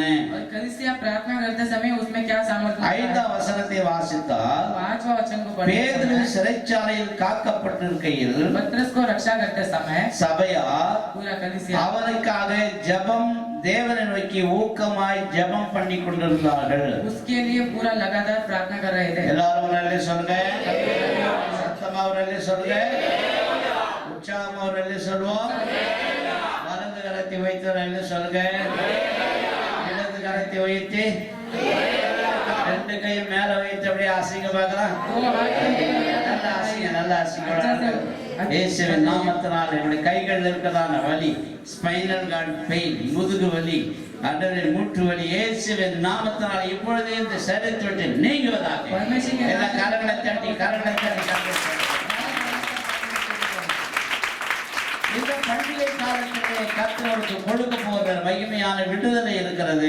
पर्व के दिन में परमेश्वर आपको देने वाला सामर्थ है। கர்த்தரைகளா ஜெபம் பண்ண வேண்டும். उसके लिए प्रार्थना करना है। ஜெபம் காரியங்களை மாறுதலாக்கும். प्रार्थना कार्यों को बदल देता है। பண்டிகை நாட்களிலே பரிசுத்தமாக்கப்பட்ட பலிமிருகங்கள் எருசலேமை நோக்கி வருகிறது போல पर्व के दिनों में शुद्ध प्राणियों जब आते हैं ஜனங்கள் சபையை நோக்கி வர வேண்டும். और ऐसा कलीसिया की ओर आना चाहिए। அங்கே பலிமிருகங்கள் சபையை நோக்கி கூட்டமாய் வரும். और पूरा झुंड भरकर आते हैं। பண்டிகை நாளே எருசலேம்ல பெரிய கொண்டாட்டமா இருக்கும். पर्व के दिनों में यरूशलेम में बहुत खुश होता है। ஒரு ஆடு பலி செலுத்தும் பொழுது, एक बकरी को மாடு பலிக்கு கொண்டு வரும் பொழுது गाय को बलि चढ़ाते समय செக் பண்றதுக்கு ஒரு ஆள் இருப்பான். उसको परीक्षा करने के लिए அந்த காதுல அங்கங்க ஒரு முடி கூட கொட்டிட கூடாது. उसमें ये बाल भी नहीं रहना चाहिए। कान में சுத்தமா இருக்கணும். पूरा शुद्ध रहना है। இல்லைன்னா திருப்பி அனுப்பிச்சிடும். नहीं तो उसे बेच देगा। பலிக்கு வந்த பிறகு திருப்பி அனுப்பிச்சுன்னா இவங்களுக்கு ரொம்ப கஷ்டமாயிடும். बलि को जो प्राणी आया था उसे बेचने के बाद उन्हें बहुत दुखित होता है। அதுக்காக என்ன பண்ணுவாங்க? इसलिए वो क्या करते हैं? இவங்க நிறைய பலி நிறுவனத்தை மந்தையை அடைச்சு வச்சிருப்பாங்க. वो बहुत लोग भेड़ बकरी को रखते थे। அந்த நேரத்துக்கு அவனுக்கு நிறைய பணத்தை கொடுத்துட்டு அந்த பலிபீடத்தை கொண்டு வருவான். वो समय में पैसे देकर फिर वो बलि चढ़ाने वाले அன்னைக்கு எருசலேமில் இருந்த ஆசாரிகள் பணங்களை கொள்ளையடித்தார்கள். वो यरूशलेम में याजक को पैसे लेने लगे. இப்படி பரிசுத்தமாக்கப்பட்ட பலிபீடங்கள் வருவது வழக்கம். ये सब बलि चढ़ाना बहुत उनका आदत था. பணம் சம்பாதிக்கிறதே ஒரு வேலையா இருந்தது. उनको पैसा कमाना एक समय था. ஏதோ இயேசு அன்னைக்கு பண்டிகை நாட்களில் தேவாலயத்துக்கு போனார். परमेश्वर पर्व के समय में परमेश्वर भवन में गया. ஒரு அநியாயம் நடந்து கொண்டிருக்கிறது. अन्याय हो रहा है. ஆலயம் பிசினஸ் சென்டராய் மாறிவிட்டது. और जो कलिसिया है वो धंधा करने वाला जगह हो गया. விற்கிறவர்கள் அங்க இருக்கிறாங்க. जो बेचने वाले उधर हैं. பணக்காரன் மாடு பலி செலுத்துவார். और धनवान वो गाय का बलि चढ़ाता. அடுத்த ஏழை ஆடு பலி செலுத்துவார். और जो அதுக்கு அடுத்த ஏழை புறா பலி செலுத்துவார். गरीब होता है वो बकरी का और பரம ஏழை காட்டு புறாவை பலி செலுத்துவான். और बहुत गरीब जो रहता है எல்லாம் ரெடியா வித்துனே இருக்கும். ये सब उधर बेचते रहते हैं. இயேசு அன்னைக்கு தேவாலயத்துக்கு போனார். और परमेश्वर पर्व के दिन में गया था. அங்க ரொம்ப பிசினஸ் நடக்குது. उधर धंधा चल रहा है. ஆண்டவர் கயிறு உண்டு பண்ணி और परमेश्वर उधर அவர்களெல்லாம் அடிச்சு விரட்டிட்டார். उन्हें सब मारकर बेच दिया था. புறாவெல்லாம் பிடிச்சு மேல பறக்க விட்டுட்டார். कबूतर को पकड़कर वो उड़ा दिया था. தேவன் ஆராதனை பிசினஸை பொறுத்து கொள்கிறதில்லை. परमेश्वर आराधना स्थल में कभी धंधा ஆராதனை பொருட்களை ஏலம் எடுக்கிறதும் பணம் சம்பாத்தியம் பண்ணுகிற இடமல்ல இது. आराधना की जगह को वो चीजों को வருகிறவர்கள் தங்கள் காணிக்கைகளை கொடுத்து ஆசாரியனிடத்தில் ஆசீர்வாதத்தை பெற்று போகிற இடம். आकर दान देकर फिर आशीर्वाद को पाना चाहिए. இப்படிப்பட்டதான பிசினஸ் எருசலேமில் நடந்து கொண்டிருக்கிறது. ऐसे एक धंधा यरूशलेम में चल रहा है. பேதுரை சிறைச்சாலையிலே போட்டு விட்டார்கள். पतरस को बंदी गृह में डाल दिए. உத்தமமாய் ஆராதிக்கிற ஜனங்களுக்கு என்ன செய்யறது தெரியாது. जो सच्चाई से आराधना करते वो क्या करते थे नहीं मालूम. அங்கே எருசலேமிலே மார்க்கு யோவானுடைய வீடு இருந்தது. और यरूशलेम में मरकुस और यूना के घर था. மார்க்கு சுவிசேஷத்தை எழுதினதால தான் மார்க்கு. मरकुस के जो किताब लिखा है वो मरकुस है. அவருக்கு மார்க்கு யோவான் என்று பெயர். उसके लिए मरकुस और यूना नाम है. அவர் வீட்டிலே ஆராதனை நடந்து கொண்டிருக்கிறது. उसके घर में आराधना चल रहा है. சபையார் ஊக்கமாய் ஜெபம் பண்ணி கொண்டிருக்கிறார்கள். पूरे कलीसिया अभी स्तुति कर रहे हैं. பேதுரு சிறைச்சாலையில் இருக்கிறார். अभी पतरस बंदी गृह में அவருடைய கைகளிலே விளக்கு போடப்பட்டிருக்கிறது. उसके हाथ में चेन डाला है. இருட்டு அறையிலே அவர் போடப்பட்டிருக்கிறார். अंधकार की जगह में उसे डाला गया है. அவருக்கு விடுதலை வேண்டும். अभी उसके लिए एक रक्षा நம்முடைய चाहिए. வாழ்க்கையில் अनेक நேரங்களிலே விலங்கிடப்பட்டதான சோதனையில் இருக்கிறோம். अभी हमारे जीवन में भी बंदी रूप का एक நம்முடைய समय வாழ்க்கை இருட்டு அறையை போல் இருக்கிறது. हमारे जीवन एक अंधकार के समय जैसा है. ஒன்று கிரியை செய்ய முடியாத காலமாய் நமக்கு இருக்கிறது. कुछ काम नहीं कर सकते ऐसे एक இப்படிப்பட்ட காரியங்களில் விடுதலை பெற வேண்டுமானால் कार्य से हमें छुटकारा चाहिए. எல்லாரும் ஜெபம் பண்ண வேண்டியதா இருக்கிறது. तो हम प्रार्थना करना चाहिए. எல்லாரும் ஜெபம் பண்ண வேண்டும். सभी लोग प्रार्थना करना है. பேதுரு ஊழியம் செய்து கொண்டிருந்த பொழுது पतरस जब सेवा அப்போஸ்தலர் நடவடிக்கைகள் 5ஆம் அதிகாரத்திலே की किताब में 5वां अध्याय है. அவர்கள் தன் காணியாட்சிகளை விற்று கொண்டாந்து அப்போஸ்தலருடைய பாதத்துல போட்டார்களா. वो सब प्रेरितों के पैर के नीचे डाल दिए थे. ஒருவனுக்கு அங்கு குறைவே இல்லையா. किसी को भी कोई चीज का कमी नहीं. அப்போஸ்தலருடைய பாதத்துல அவர்கள் போட்டார்கள். प्रेरितों के पैर में डालने लगे. ஆராதனை மகிமையாய் இருந்தது. आराधना महिमा हो गया. ஆசீர்வாதமாய் இருந்தது. आशीर्वाद हो गया. ஆனால் பிரச்சனை எழும்ப ஆரம்பித்தது. पर उधर समस्या उठने लगा. அந்த ஆலயத்துல அனனியா சப்பீராள் என்ற 2 பேர் இருந்தாங்க. उस भवन में अन्य सफीरा அதனாலெல்லாம் ஆராதனைக்கு இங்கே சாப்பிட்டு இங்கே அங்கே இருப்பாங்க. वो सब भोजन खाकर वही जगह में थे. இயேசு வர போறான்னு உட்கார்ந்து இருந்தான். परमेश्वर आने वाले सब के थे. திடீரென்று அனனியா சப்பீராளுக்கு ஒரு ஆசை வந்தது. और उनके लिए एक इच्छा हुआ. நம்ம ஊர்ல நிலம் இருக்கு. हमारे जगह में खेत है. அதை வித்து இந்த ஊழியத்துக்கு கொடுத்துடலாம். उसे बेचकर हम इस सेवा के அப்படின்னு ஊருக்கு போயிட்டான். ऐसे वो गांव गए. ஊருக்கு போய் பார்த்தா गांव में जाकर देखते समय விக்காத நிலம் பயங்கரமா விக்குது. जो बेच नहीं सकते वो बहुत அது லட்சக்கணக்கா போகுது. वो बहुत लाखों रुपए में பணத்தை बिकता है. பார்த்த உடனே वो पैसे को देखते இந்த समय விசுவாசியின் மனம் மாறி போயிடுச்சு. विश्वासी के मन बदल गया. ரட்சிக்கப்பட்டு ஆலயத்தில் அமர்ந்திருந்து சாப்பிட்டு பிரசன்னத்தை கொண்டு கொண்டிருந்தவங்க उधार पाकर कलसिया में प्रचार को जो सुन रहे थे இப்ப திடீரென்று பணம் வந்த உடனே अभी पैसे आने के बाद அவருடைய மனமெல்லாம் மாறி போச்சு. उनका मन बदल गया. அப்ப அனனியா சப்பீராள் அனனியா பார்த்து சொல்றா, और सफीरा कहती है நம்ம பேதுரு ரொம்ப கோவக்காரு. हमारा पत्रस बहुत क्रोधित करता நம்மள है. சபிச்சாலும் சபிச்சிருவாரு. हमें शाप दे सकता நீ है. முதல்ல போய் கொஞ்சம் பணத்தை கொடுத்துட்டு வா. जाकर तू पैसे देकर आ जा. நான் பின்னாடியே வரேன். मैं तेरे पीछे आऊंगा. அந்த வித்த பணத்துல ऐसा जो बिका அந்த சப்பீராள் கொஞ்சம் காணிக்கை கொடுத்து सफीरा को दान देकर பேதுருக்கு கொடுத்து அனுப்புறார். वो पत्रस को दे देती है. பேதுரு கிட்ட வந்த உடனே पत्रस के पास आकर பேதுரு கேட்டாரு, वो पत्रस ने "ஏப்பா, बोला இவளுக்கு தான் வித்தீங்களா?" क्या इतना पैसे में आप ஆமா, இவளுக்கு தான் வித்தோம்.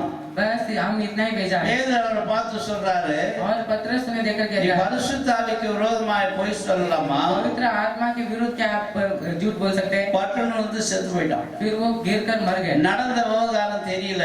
क्या हुआ था वो नहीं जानते। பின்னால சப்பிராள் வருகிறாள். पीछे सफीरा आती है, அதெல்லாம் நிலத்தெல்லாம் வித்துட்டு वो सब खेत बेच कर பணத்தெல்லாம் எடுத்துன்னு और पैसे लेकर மீதி பணத்தை பேங்க்ல போட்டுட்டு बाकी पैसा बैंक में डालकर எல்லாம் நகையை ரெட்டு வாங்கி போட்டுன்னு, और सब सोना चांदी पहन ஏன்னா அதுக்கு முன்னாடி அவன் நகைலாம் கைட்டு போட்டாவோ, उसके पहले सब सोना चांदी பணம் வந்தோன்னு மாட்டிக்கணும் இல்லை, अभी पैसे आने के बाद सब காதுல சலகை போட்டுன்னு अभी सब पहन कर வேற என்ன போடுவாங்க.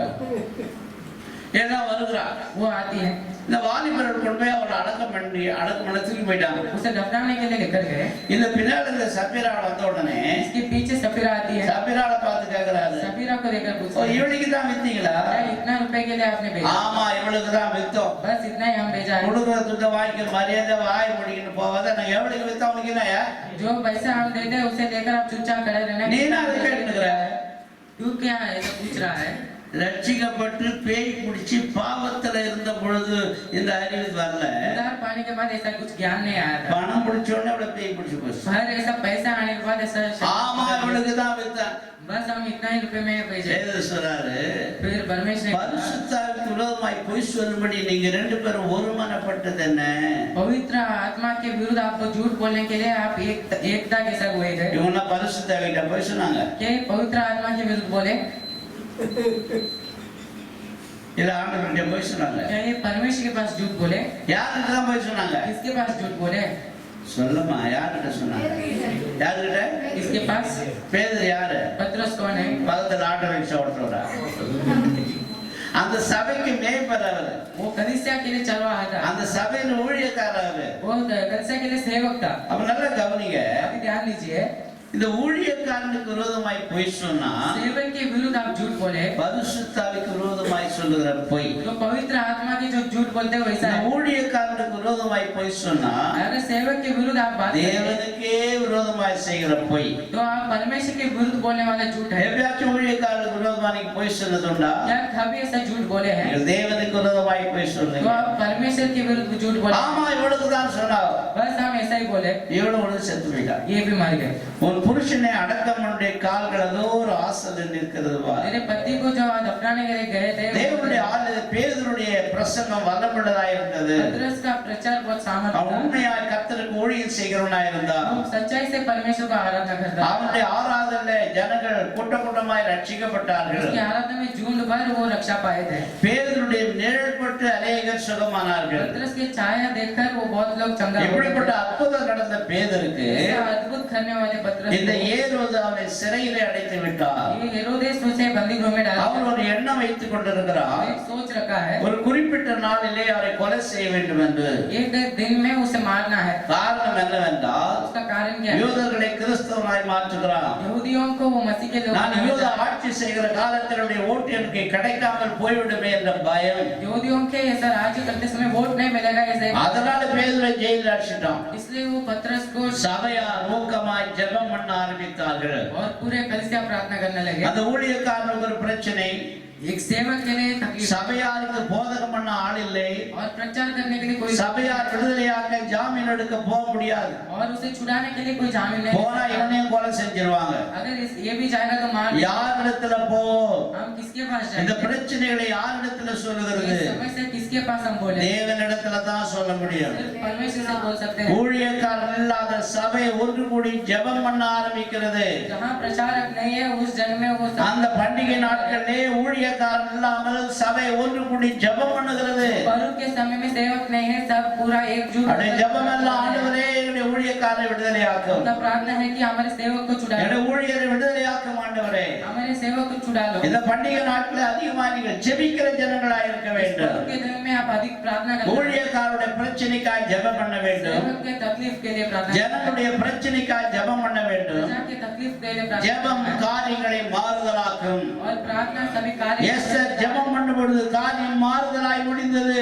प्रार्थना करते समय कार्य बदल गया था। தானியேல் ஜெபித்த பொழுது சிங்கத்தின் வாய் கட்டப்பட்டது. दानियेल प्रार्थना करते समय सिंह का मुंह बांधा गया था। சாத்ராக் மேஷாக் ஆபேத்நேகோ ஜெபித்து வல்லமையா இருந்த போது அக்கினி சோலை மாற்றப்பட்டது. मेशक अबेदनेगो ऐसा प्रार्थना करते समय वो आग में थे तभी कुछ नहीं உங்களுடைய हुआ। ஜெபமே இந்த சபைக்கு வளர்ச்சியான ஒன்று. आपका प्रार्थना इस कलीसिया के बढ़ोता है உங்கள் சபைமே இந்த தேசத்துக்கு வளர்ச்சியை தர முடியும். और इसमें आपको उपज दे सकता है। 1 நாளாகமம் 7:14 சொல்லுகிறது, एक इतिहास में लिखा है, என் நாமம் தரிக்கப்பட்ட என் ஜனம் जो मेरे नाम दिए गए मेरे प्रजा தங்கள் பொல்லாத வழியை விட்டு திருந்து जो पूरा मार्ग से फिराकर தங்கள் பாவங்களை அறிக்கையிட்டு उनका पापों को என்னிடத்தில் விண்ணப்பம் பண்ணால் मेरे पास अगर நான் தேசத்துக்கு சேமத்தை தருவேன். देश को तेज दूंगा। இந்த தேசத்துக்கு சேமமே ஜெபிக்கிற நம்மிடத்தில் தான் இருக்கிறது. देश का आशीर्वाद हमारे पास ही है। படித்த அறிவாளிகளிடத்தில் இல்லை, बड़े हुए लोगों के पास கட்சிக்காரர்களிடத்தில் இல்லை. पार्टी के लोग கர்த்தர் நம்முடைய ஜெபத்துல தான் அந்த தேசத்துக்கு சேமம் வச்சிருக்கிறார். हमारे प्रार्थना में देश के நீ लिए ஜெபித்தால் உன் குடும்பம் சேமமாகும், आप प्रार्थना करते समय நீ ஜெபித்தால் உன் ஊர் சேமமாகும், आपके गांव में आशीर्वाद मिलेगा, நீ ஜெபித்தால் உன் தேசம் சேமமாகும். देश में आशीर्वाद मिलेगा। தேவனுடைய நாமத்தை தரிக்கப்பட்ட ஜனங்கள் ஜெபிக்க வேண்டும் என்று ஆண்டவர் விரும்புகிறார். परमेश्वर के नाम को पाए लोगों परमेश्वर से प्रार्थना करना चाहिए। ஜனங்கள் ஜெபம் பண்ண ஆரம்பித்தார்கள். प्रजा प्रार्थना करने அவங்க लगे, போக முடியாத இடம் वो नहीं जा सकते। எல்லாம் ஜெபம் பண்ணும் பொழுது प्रार्थना करते समय ஜெபம் நேராய் பரலோகத்துக்கு போனது. प्रार्थना सीधा परमेश्वर நீங்க के पास ஜெபிக்க जाता है। ஜெபம் பரலோகத்துக்கு போகும் என்று உங்களுக்கு தெரியுமா? आप जो प्रार्थना करते हो स्वर्ग की ओर ஜெபம் பரலோகத்துக்கு போனது. स्वर्ग की ओर प्रार्थना गया। ஜெபம் என்றால் என்ன? प्रार्थना मतलब क्या है? பரலோகத்திலே நான் தேவனுடைய சிங்காசனத்தை அசைத்துக் கொண்டிருக்கிறோம். परमेश्वर की जगह को हम हिला रहे हैं। ஏசாயா 62ஆம் அதிகாரத்தில் வாசிக்கும் பொழுது यशायाह के अध्याय में पढ़ते समय அமெரிக்கா இருக்கலாகாது, हम शांति से नहीं रहना கர்த்தருடைய है। நாமத்தை பிரஸ்தாபம் பண்ணுகிறவர்களே, परमेश्वर के नाम को जो प्रसिद्ध करते हैं, நீங்கள் அமெரிக்கா இருக்க கூடாது, आप शांति से नहीं நீங்கள் रहना, அமைதலாகவும் இருக்க கூடாது. आप शांति से नहीं रहना, அவரை எப்பொழுதும் அலட்டி கொண்டிருக்க வேண்டும். हमेशा हिलाते रहना है। ஜெபம் தேவனை அலட்டி கொண்டிருக்கிறது. तो प्रार्थना परमेश्वर को हिलाता है। கொரிய தேசத்துல எல்லா 24 மணி நேரம் ஜெபிக்கிறார்கள். देश में तुर्की देश में हमेशा प्रार्थना करते அப்போ हैं। இந்த பாச கேட்டா நீங்க என்ன பண்றீங்க? अभी पासवान ने पूछा, நாங்கள் பரலோகத்தின் சிங்காசனத்தை அசைத்துக் கொண்டிருக்கிறோம். हम स्वर्ग की ओर सिंहासन को हिला रहे हैं। எங்களுடைய தேசம் ரட்சிக்கப்படுவதற்காக நாங்கள் சும்மா இருக்கிறதில்லை. हमारे देश को आशीर्वाद पाने के लिए हम शांति से नहीं रहते தென் हैं। கொரியா முழுதும் கிறிஸ்துவர்களாக இருக்கிறார்கள். साउथ कोरिया पूरा मसीह के लोग हैं வட கொரியா எல்லாம் துன்மார்க்கர்களாக இருக்கிறாங்க. और नॉर्थ कोरिया में रहने वाले सब என் ஜனங்களை ரட்சிக்க வேண்டும் என்று ஜெபிக்கிறோம் என்று சொல்றார். प्रजा को रक्षा करने के लिए प्रार्थना ஜெபிக்கிற சபை வளரும். प्रार्थना करते समय ஜெபிக்கிற மனுஷன் ஆசீர்வதிக்கப்படுகிறார். प्रार्थना करने वाला मनुष्य आशीर्वाद ஜெபத்தினாலே பிசாசின் கோட்டையை தகர்க்க முடியும். प्रार्थना से शैतान के ஜெபத்தினாலே தரித்திரங்கள் எல்லாம் மாறும். और सभी प्रार्थना से दरिद्र ஜெபம் காரியங்களை மாறுதலாக்கும். प्रार्थना सभी कार्य को बदल देता है। கரங்களை வைத்து சொல்வோம், ஜெபிக்க நீங்கள் தீர்மானம் செய்ய வேண்டும். आप प्रार्थना करने का निर्णय लेना है। நீங்கள் ஊர்ல நடந்து போகும் பொழுது आप गांव में चलते समय சுவிசேஷம் கொடுத்தா எதிர்ப்பு சொல்றான். सुसमाचार करते समय उसके लिए विरोध करता है। நீங்க ஜெப நடை செய்ய வேண்டும். आप प्रार्थना का चलना, காலையில எழுந்த உடனே आप उठते ஒரு समय ரோடு வழியா போகும் பொழுது आपके रास्ते में चलते समय ஒவ்வொரு வீட்டுக்கா ஜெபம் பண்ணினா போணும். हर एक घर के लिए ஆண்டவரே இந்த வீட்டை ஆசீர்வதி, ஆண்டவரே घर को आशीष இந்த மனுஷனை ஆசீர்வதியும், मनुष्य को आशीष இந்த பணக்காரனை ஆசீர்வதியும், धनवान को आशीष அவரை ரட்சித்து ஆலயத்துக்கு கொண்டு வரோம். उदार कर हमें ஜெப நடை ஆசீர்வாதமான ஒன்று. कर चलना वो एक நீங்கள் நடந்து நடந்து நாம் ஜெபிக்க வேண்டும். चल कर प्रार्थना करना, ஆலயத்திலே ஜெபிக்க வேண்டும், कलीसिया में प्रार्थना करना, வீடுகளிலே ஜெபிக்க வேண்டும், घरों में प्रार्थना करना, வேலை ஸ்தலங்களிலே ஜெபிக்க வேண்டும். स्थान में प्रार्थना करना है। ஜனங்கள் ஜெபிக்க ஆரம்பித்தார்கள். प्रजा प्रार्थना करने लगे। இந்த ஜெபம் பரலோக ராஜ்யத்துக்கு போனது. प्रार्थना स्वर्ग के ஆண்டவருடைய சிங்காசனத்தை அசைத்தது.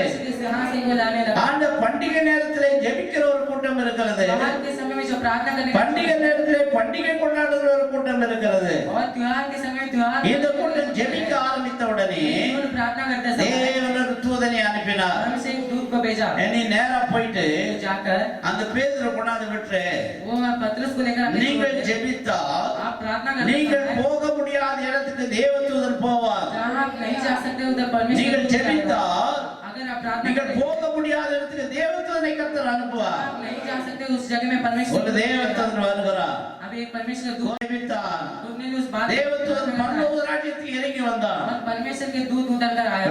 லூக்கா 1ஆம் அதிகாரத்திலே लूका के पहले अध्याय में 40 ஆண்டுகளாக சகரியா ஜெபித்தான் 40 साल से जकरिया प्रार्थना அவன் करता है திருமணம் ஆன நாளிலே அவன் ஜெபம் எடுத்தான் वो शादी के समय से प्रार्थना करता அவனுக்கு है குழந்தை பிறக்கல उसको बच्चा नहीं हुआ ரிட்டையர்மென்ட் ஸ்டேஜ் வந்துச்சு तो रिटायरमेंट का समय அப்படி आया ஊழிய நாட்கள் நிறைவேறின உடனே तो सेवकाई के दिन அப்போ खत्म हुआ। தேவதூதன் வரான் तभी परमेश्वर का दूत आता है கொர்நேலியே कोर्नेलियुस உன் ஜெபத்தை கேட்டேன் நானு तेरे प्रार्थना सुना கொர்நேலியு பயப்படுறாங்க कोर्नेलियुस डर रहा है அந்த சகரியா பயப்படுறான் जकरिया डर रहा है சகரியாவே உன் ஜெபத்தை நான் கேட்டேன் जकरिया तेरे प्रार्थना को என்ன सुना விஷயம் கேக்குறான் उसका अर्थ क्या உனக்கு है ஒரு குழந்தை பிறக்கும் போது तुझे ये बच्चा जन्म இவன் ரொம்ப लेना है டென்ஷன் ஆயிட்டான் अभी ये बहुत दुख இவனுக்கு हुआ வயசு 60 ஆகி போச்சு अभी 60 उम्र हो गया है அவன் மனைவி கெழி ஆயிட்டா अभी उसके पत्नी ஜெபம் பண்ணி ஜெபத்தை இவன் மறந்துட்டான் अभी वो प्रार्थना को भूल गया ஆனா கர்த்தர் மறக்கல और परमेश्वर भूला नहीं நீங்க ஜெபம் பண்ணி ஜெபத்தை மறந்துட்டீங்களா प्रार्थना करके क्या प्रार्थना எத்தனையோ भूल गया? காரியங்களை ஜெபம் பண்ணி நடக்கலன்னு மறந்துட்டீங்களா इतना कार्य को प्रार्थना करके नहीं நீங்க हुआ। மறந்தாலும் தேவன் மறக்கவே இல்லை अगर आप भूले तो परमेश्वर பரலோக ராஜ்யத்தில் ஒரு புஸ்தகம் வைத்திருக்கிறார் परमेश्वर के राज्य में एक அந்த புஸ்தகத்தில் உன் பேர் எழுதப்பட்டிருக்கிறது पुस्तक में आपका नाम लिखा உன் है ஜெபம் எழுதப்பட்டிருக்கிறது प्रार्थना लिखा गया है பக்கத்துல ஜெபம் நிறைவேற வேண்டிய நாளும் எழுதப்பட்டிருக்கிறது पूरा करने का दिन लिखा गया है சகரியா ஜெபம் ஊழிய நாட்கள் நிறைவேற வேண்டும் जकरिया के सेवकाई के समय खत्म हुआ அவன் என்ன பண்ணலாம் நான் என் மனைவி மறடியா இருக்கிறாளே और मेरे पत्नी तो अभी நானே வயசாகி போச்சு अभी मेरा उम्र हो गया है என் சரீரம் சரியில்லை मेरा शरीर अभी ठीक என் नहीं சூழ்நிலையும் சரியில்லை स्थिति भी ठीक नहीं எப்படி எனக்கு குழந்தை பிறக்கும் कैसे मुझे पुत्र கர்த்தருக்கு அதை பத்தி பிரச்சனையே கிடையாது परमेश्वर उसके बारे में कोई फिक्र நீ नहीं பலமுள்ளவனோ பலவீனனோ अगर आप बलवान உனக்கு உறவினர் இருக்கிறானோ இல்லையோ आपको रिश्तेदार है உனக்கு சம்பளம் இருக்குதோ இல்லையோ आपको पगार है ஆனால் உன் ஜெபத்தை கேட்கிற ஆண்டவர் செயல்படுத்த அவரால் முடியும் और आपकी प्रार्थना को அவர் சொன்னார் ஆகும் बोलते समय होगा அவர் கட்டளையிட்டால் நிற்கும் बोलते समय शुरू रहेगा ஜெபத்தை கேட்டு சகரியா கிட்ட சொன்னாரு प्रार्थना कर कर कहता है உன் ஜெபம் கேட்கப்பட்டது मेरे प्रार्थना सुना गया இவன் மறந்துட்டான் अभी ये भूल गया है ஜெபத்தை மறந்துட்டான் प्रार्थना को भूल गया है என் ஜெபத்தை மறந்துட்டான் ये प्रार्थना को भूल நீங்க गया ஜெபம் பண்ணி நடக்கலன்னு மறந்துட்டு இருப்பீங்க आप प्रार्थना कर कर भूल गए होंगे இது எங்க பார்த்தா நமக்கு கிடைக்கும் एक कभी हमें मिलने वाला है நமக்கு ஒரு கார் கிடைக்குமா क्या हमारे पास நமக்கு गाड़ी ஒரு வீடு கிடைக்குமா क्या अच्छा घर मिलेगा நமக்கு எங்க கிடைக்க போகுது हमें कभी मिलने वाला நீங்க है மறந்துட்டீங்க आप भूल गए ஆனா ஆண்டவர் மறக்கவே இல்லை पर परमेश्वर भूला नहीं அவர் ஞாபகம் வச்சிருக்கிறாரு याद रखा है உன் ஜெபத்தை நிறைவேற்ற ஒரு நேரம் இருக்கிறது आपकी प्रार्थना को पूरा करने का அந்த நேரத்துல கர்த்தர் கடந்து வருகிறார் समय में परमेश्वर आता है உன் ஜெபத்துக்கு பதில் உண்டு प्रार्थना के लिए உன் उसने ஜெபத்தை ரிஜெக்ட் பண்ணல प्रार्थना को नफरत नहीं किया அதை ரெக்கார்ட் பண்ணி வச்சுக்கிறார் उसे वो உன்னுடைய जमा ஜெபம் எல்லாம் ரெக்கார்ட் ஆயிருக்கையா आपकी प्रार्थना सब அது ஏற்ற நேரத்துல பதில் வரும் सही समय में ஏற்ற நேரத்துல பதில் கொடுப்பாரு அவசியப்பட்டு அலட்சியப்படுத்தாதே सही समय में आपको उतर தேவதூதன் இறங்கி வருகிறான் परमेश्वर के दूत उतर कर आता है இங்க அவன் கொண்டலி வீட்டுக்கு போய் அவங்கிட்ட பேசுறான் कोर्नेलियुस उसके घर में जाकर ஆனா प्रार्थना किया। இப்பொழுது இவன் நேரா ஜெயிலுக்கு போயிட்டான் अभी ये सीधा बंदी हो गया தேவதூதனை சிறைச்சாலை கதவு ஒண்ணும் பண்ணாது अभी परमेश्वर के दूत को ये அந்த கதவு மூடி இருக்கிறது दरवाजा बंद है முதல் காவல் இரண்டாம் காவல் மூன்றாம் காவல் நாலாம் காவல் மூடி இருக்கிறது கதவு 1 2 3 4 रक्षा वो सब ஆனா தேவதூதன் உள்ள போயிட்டான் अभी परमेश्वर का दूत गया நல்ல கவனிங்க अभी आप ध्यान दीजिए ஒரு கூட்டம் ஜனங்கள் ஜெபிக்கும் பொழுது एक झुंड प्रार्थना करता है। தேவதூதன் செய்கிற காரியங்களை நீங்கள் கவனிக்க வேண்டும் परमेश्वर के दूत करने का कार्य को आप இந்த देखना है। செய்தியினுடைய வாழ்க்கைக்கான தீர்க்க தரிசனங்கள் அடங்கி இருக்கிறது ये प्रचार में आपके भविष्य के बारे में लिखा है ஒரு தீர்க்க தரிசனமான வார்த்தைகளை என்று உங்களோடு கூட தேவன் பேசுகிறார் भविष्य के शब्द के बारे में परमेश्वर बात करता ஒரு है ஜெபித்தால் என்ன நடக்கும் प्रार्थना करते समय क्या होगा முதலாவது தேவதூதன் பரலோகத்தை விட்டு வருவார் पहले परमेश्वर के दूत आता है பிரச்சனை உள்ள இடத்துக்கு போவான் जहाँ समस्या நீ उधर போக जाएगा முடியாத இடம் जहाँ आप नहीं जा நீ सकते பிரவேசிக்க முடியாத இடம் जहाँ आप प्रवेश நீ नहीं कर செயல்பட सकते முடியாத இடம் जहाँ क्रिया नहीं உன்னால कर அவன்கிட்ட सकते பேசவே முடியாது जहाँ बात नहीं அவன் कर பயங்கர सकते துன்மார்க்கன் वो दुष्ट है அந்த மேலதிகாரி கிட்ட பேசவே முடியாது ऊपर के अधिकारी से அவன் बात ரொம்ப नहीं कर सकते மோசமான ஆளு वो दुष्ट है ஐயோ இவன்கிட்ட பேசவே முடியாது उसके साथ बात नहीं कर அவன் सकते பயங்கரமான ஆளு वो भयंकर ஆனால் व्यक्ति है ஜெபிக்க தான் முடியும் पर प्रार्थना कर सकते நீ हैं ஜெபித்தால் கர்த்தர் தேவதூதனை அவன்கிட்ட அனுப்புவார் நீ பேச முடியாத இடத்துல தேவதூதன் பேசுவார் உன்னால முடியாத காரியத்தை அவன் செய்வான் முடியாததை செய்கிறதே ஜெபம் கரங்களை தட்டி கர்த்தருக்கு நன்றி செலுத்துங்கள் அதை கவனிங்க. தொடர்ந்து நீங்கள் 12ஆம் அதிகாரத்தை பிரிச்சு வச்சீங்க 12 अध्याय को आप रखिए அங்க முதலாவது தேவதூதன் பேதுரு இருக்கிற இடத்துக்கு போனான் पहला परमेश्वर का दूत पतरस की जगह में जाता है பேதுரு இருக்கிற இடத்துக்கு போனான் पतरस की जगह में जाता है ஒரு வெளிச்சம் பிரகாசித்தது एक प्रकाश लगा இருண்ட அறை एक अंधकार के இருண்ட வாழ்க்கை, अंधकार का जीवन, இருண்ட சூழ்நிலை, अंधकार का स्थिति, வாழ்க்கையே இருண்டு இருக்கிறது, पूरा जीवन अंधकार, சூழ்நிலைகள் இருண்டு இருக்கிறது. स्थिति अंधकार, ஒரு இருண்ட வாழ்க்கையிலே अंधकार जीवन, தேவதூதன் போனார், परमेश्वर का दूत அங்கே ஒரு வெளிச்சம் உதித்தது. उधर एक प्रकाश, உங்களுக்கு தீர்க்கதரிசனமா என்று நான் சொல்ல வருகிற விஷயம், उसे लगता है ஒரு வாழ்க்கை இருண்டு போய் இருக்கிறதா, ஒரு ஜீவியம் இருண்டு போய் இருக்கிறதா, ஒரு மகனுடைய வாழ்க்கை இருண்டு போய் இருக்கிறதா, ஊழியத்தில் ஒரு பயங்கரமான இருள் இருக்கிறதா, सेवकाई में अंधकार है, ஒரு ஜெபத்தை கேட்டு आपकी प्रार्थना, சபையாருடைய ஜெபத்தை கேட்டு தேவதூதனை கர்த்தர் அனுப்புகிறார். परमेश्वर के दूत को भेजता है, நடக்கிறது என்ன? क्या होता है, தேவதூதன் வந்த உடனே உன் வாழ்க்கையின் இருள் மாறுகிறது, जीवन के சூழ்நிலையில இருள் மாறுகிறது, இருளுள்ள ஸ்தலங்களிலே தேவன் பிரகாசிக்கிறார். உன் மனத்தில் இருக்கிற இருளை கர்த்தர் இப்பொழுது மாற்றுகிறார். கரங்களை தட்டி கர்த்தருக்கு நன்றி சொல்றேன். இருளுள்ள ஸ்தலங்களிலே பிரகாசிக்கிற ஜனமாய் இருக்கிறார். விசுவாசிக்கு ஆண்டவர் கொடுக்கிற பேரு विश्वास को मुझे परमेश्वर देने का नाम है, இருளுள்ள ஸ்தலங்களிலே பிரகாசிக்கிற யவன ஜனம். अंधकार के जगह में वो प्रकाश देने वाले लोग हैं, இருள் பிரகாசித்தது. और अंधकार में प्रकाश இன்னும் கொஞ்ச நேரத்துல और थोड़ी देर में பேதுருவை தட்டுகிறார் அந்த தேவதூதன். पतरस को मारता है, பேதுருவை தட்டுறாரு, पतरस को मारता है, இந்த விராவை தட்டுறாரு. उसके पास பேதுருடைய விராவில் தட்டப்படுகிறது. उसको मारा जाता है, பேதுரு படுத்து கிடக்குறான். और पतरस लेटा है, எவ்வளவு அடி அடிச்சாங்கன்னு தெரியாது, हमारे नहीं जानता, எவ்வளவு வேதனையே தெரியாது, इतना वेदना नहीं அவன் जानता, இடுப்புல துணியே இல்லை, और उसके पास कपड़ा नहीं है, கைகளில் கட்டு போடப்பட்டு இருக்கிறது. और उसके हाथों में बांधा அந்த है, தேவதூதன் போன உடனே और उधर அந்த परमेश्वर கட்டுகள் தானாய் இருந்து போனது. बंधन सब टूट गया, உன்னுடைய வாழ்க்கையில பலவிதமான கட்டுகள் இருக்கிறது. आपके जीवन में बहुत सारा बंधन பில்லி है, சுனிய கட்டுகளால் கட்டப்பட்டிருக்கிறாய். शैतान के जो இந்த உலகத்தின் மாய்மாலத்தின் கட்டில அவஸ்தைப்பட்டிருக்கிறாய். दुनिया की चीजों से आप बांधे गए, பாவ கட்டிலே நீங்கள் அவஸ்தைப்பட்டிருக்கலாம். पापों के बंधन से आप बांधे गए, நோய் என்ற கட்டிலே அவஸ்தைப்பட்டிருக்கலாம். बीमारी के बंधन से आप बांधे गए, வியாதி உங்களை கட்டி வைத்திருக்கலாம். आपको बीमारी बंधन ஒருவேளை உங்களுடைய பில்லி சுனிகள் கட்டி வைத்திருக்கலாம். आपके शैतान को बांधा गया, ஜெபிக்கிற வேளையிலே இந்த நிமிஷத்துல வல்ல தேவன் உடைய குடும்பத்திலே கட்டி இருந்தாலும், आपके अगर உடைய வேலை ஸ்தலத்திலே கட்டி இருந்தாலும், आपके स्थान में बंधन हो, உடைய வாழ்க்கையிலே கட்டி இருந்தாலும், இந்த ஜெபத்தை கேட்டு இந்த நிமிஷத்தில் உடைய கட்டுகளை எல்லாம் கர்த்தர் அறுக்கிறார். நீங்கள் விடுதலையாகிறீர்கள். பேய்களுடைய கட்டுகள் எல்லாம் அறுபட்டு போனது. सभी बंधन को விசுவாச மக்களுடைய கட்டுகள் அறுபட்டு போ. विश्वासी लोगों का बंधन உடைய மகனை கட்டப்பட்ட பேய் ஓடி விடுவார். बंधन அவனை கட்டப்பட்ட நோயில் அவர் விடுதலை இருக்கிறது. बीमारी है उसे एक கட்டுகள் எல்லாம் கர்த்தர் அறுக்கிறார். सभी बंधन को परमेश्वर பேதுரு பார்த்து சொல்றாரு, और देखता है, வஸ்திரத்தை உடிச்சுக்க. और कपड़ा पहन ले, அவனுக்கு வஸ்திரம் விழுந்ததே அவனுக்கு தெரியல. अभी उसका कपड़ा हट गया, वो எவ்வளவு அடி அடிச்சானோ தெரியல. कितना मारे वो नहीं जानता है, வஸ்திரம் உடுத்தவே முடியல அவனுக்கு. वो कपड़ा नहीं पहन பேதுரு सकता, அடிக்கடி வஸ்திரம் கட்டிக்குவான். वो पतरस हमेशा पत्र யோவான் 21 कपड़ा அதிகாரத்துல दिखाता है, எல்லாம் மீன் பிடிக்க போயிருக்காங்க. और सभी लोग मछली पकड़ने गए பேதுரு थे, வஸ்திரம் இல்லாம மீன் பிடிச்சானா. और पतरस बिना कपड़ा से இயேசு கடற்கரையிலே போய் நின்றா.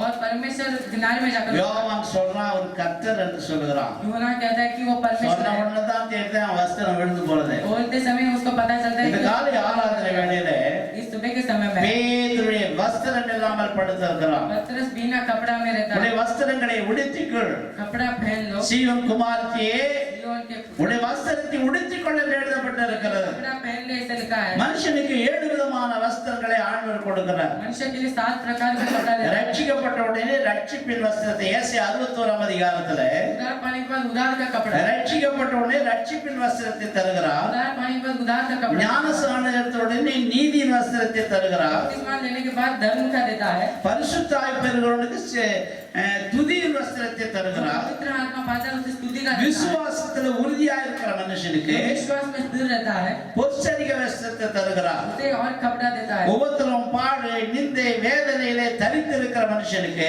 वेदना दुख में जो स्थिर रहता है சித்திரத்தை ஆடை கொடுக்கிறார். उसे और कपड़ा देता है, ஒரு ஊழியக்காரன் ஜெபத்தில் நீங்கள் தகுதியாய் இருந்தால் अगर एक सेवक का प्रार्थना के लिए आप योग्य हैं, மெல்லிய वस्त्रத்தை தருகிறார். आपका अच्छा कपड़ा देता है, நம்மளை ஜெபிக்க தான் ஊழியக்காரனை வச்சுக்கிறார். प्रार्थना करने के लिए सेवक को रखा है, அந்த ஊழியக்காரன் ஜெபத்துக்கு தகுதியாய் இருந்தால் वो प्रार्थना के लिए आप योग्य हैं। பரிசுத்தவான்களுடைய நீதியாகிய மெல்லிய வஸ்திரத்தை தருகிறார்.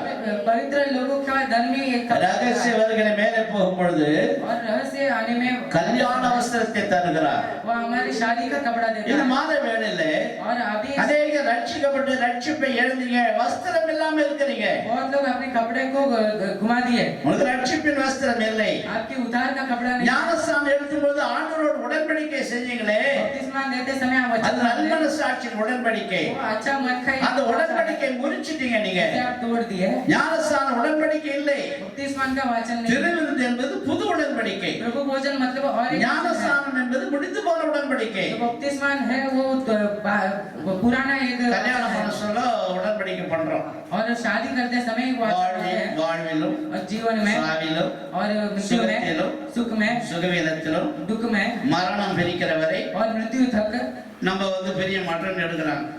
एक मठन देते हैं, ஆனா 2 மாசம் பொறுத்து பிரித்து போயிடறாங்க. फिर ये बाहर निकल जाते हैं உடன்படிக்கை முறிக்கப்படுகிறது.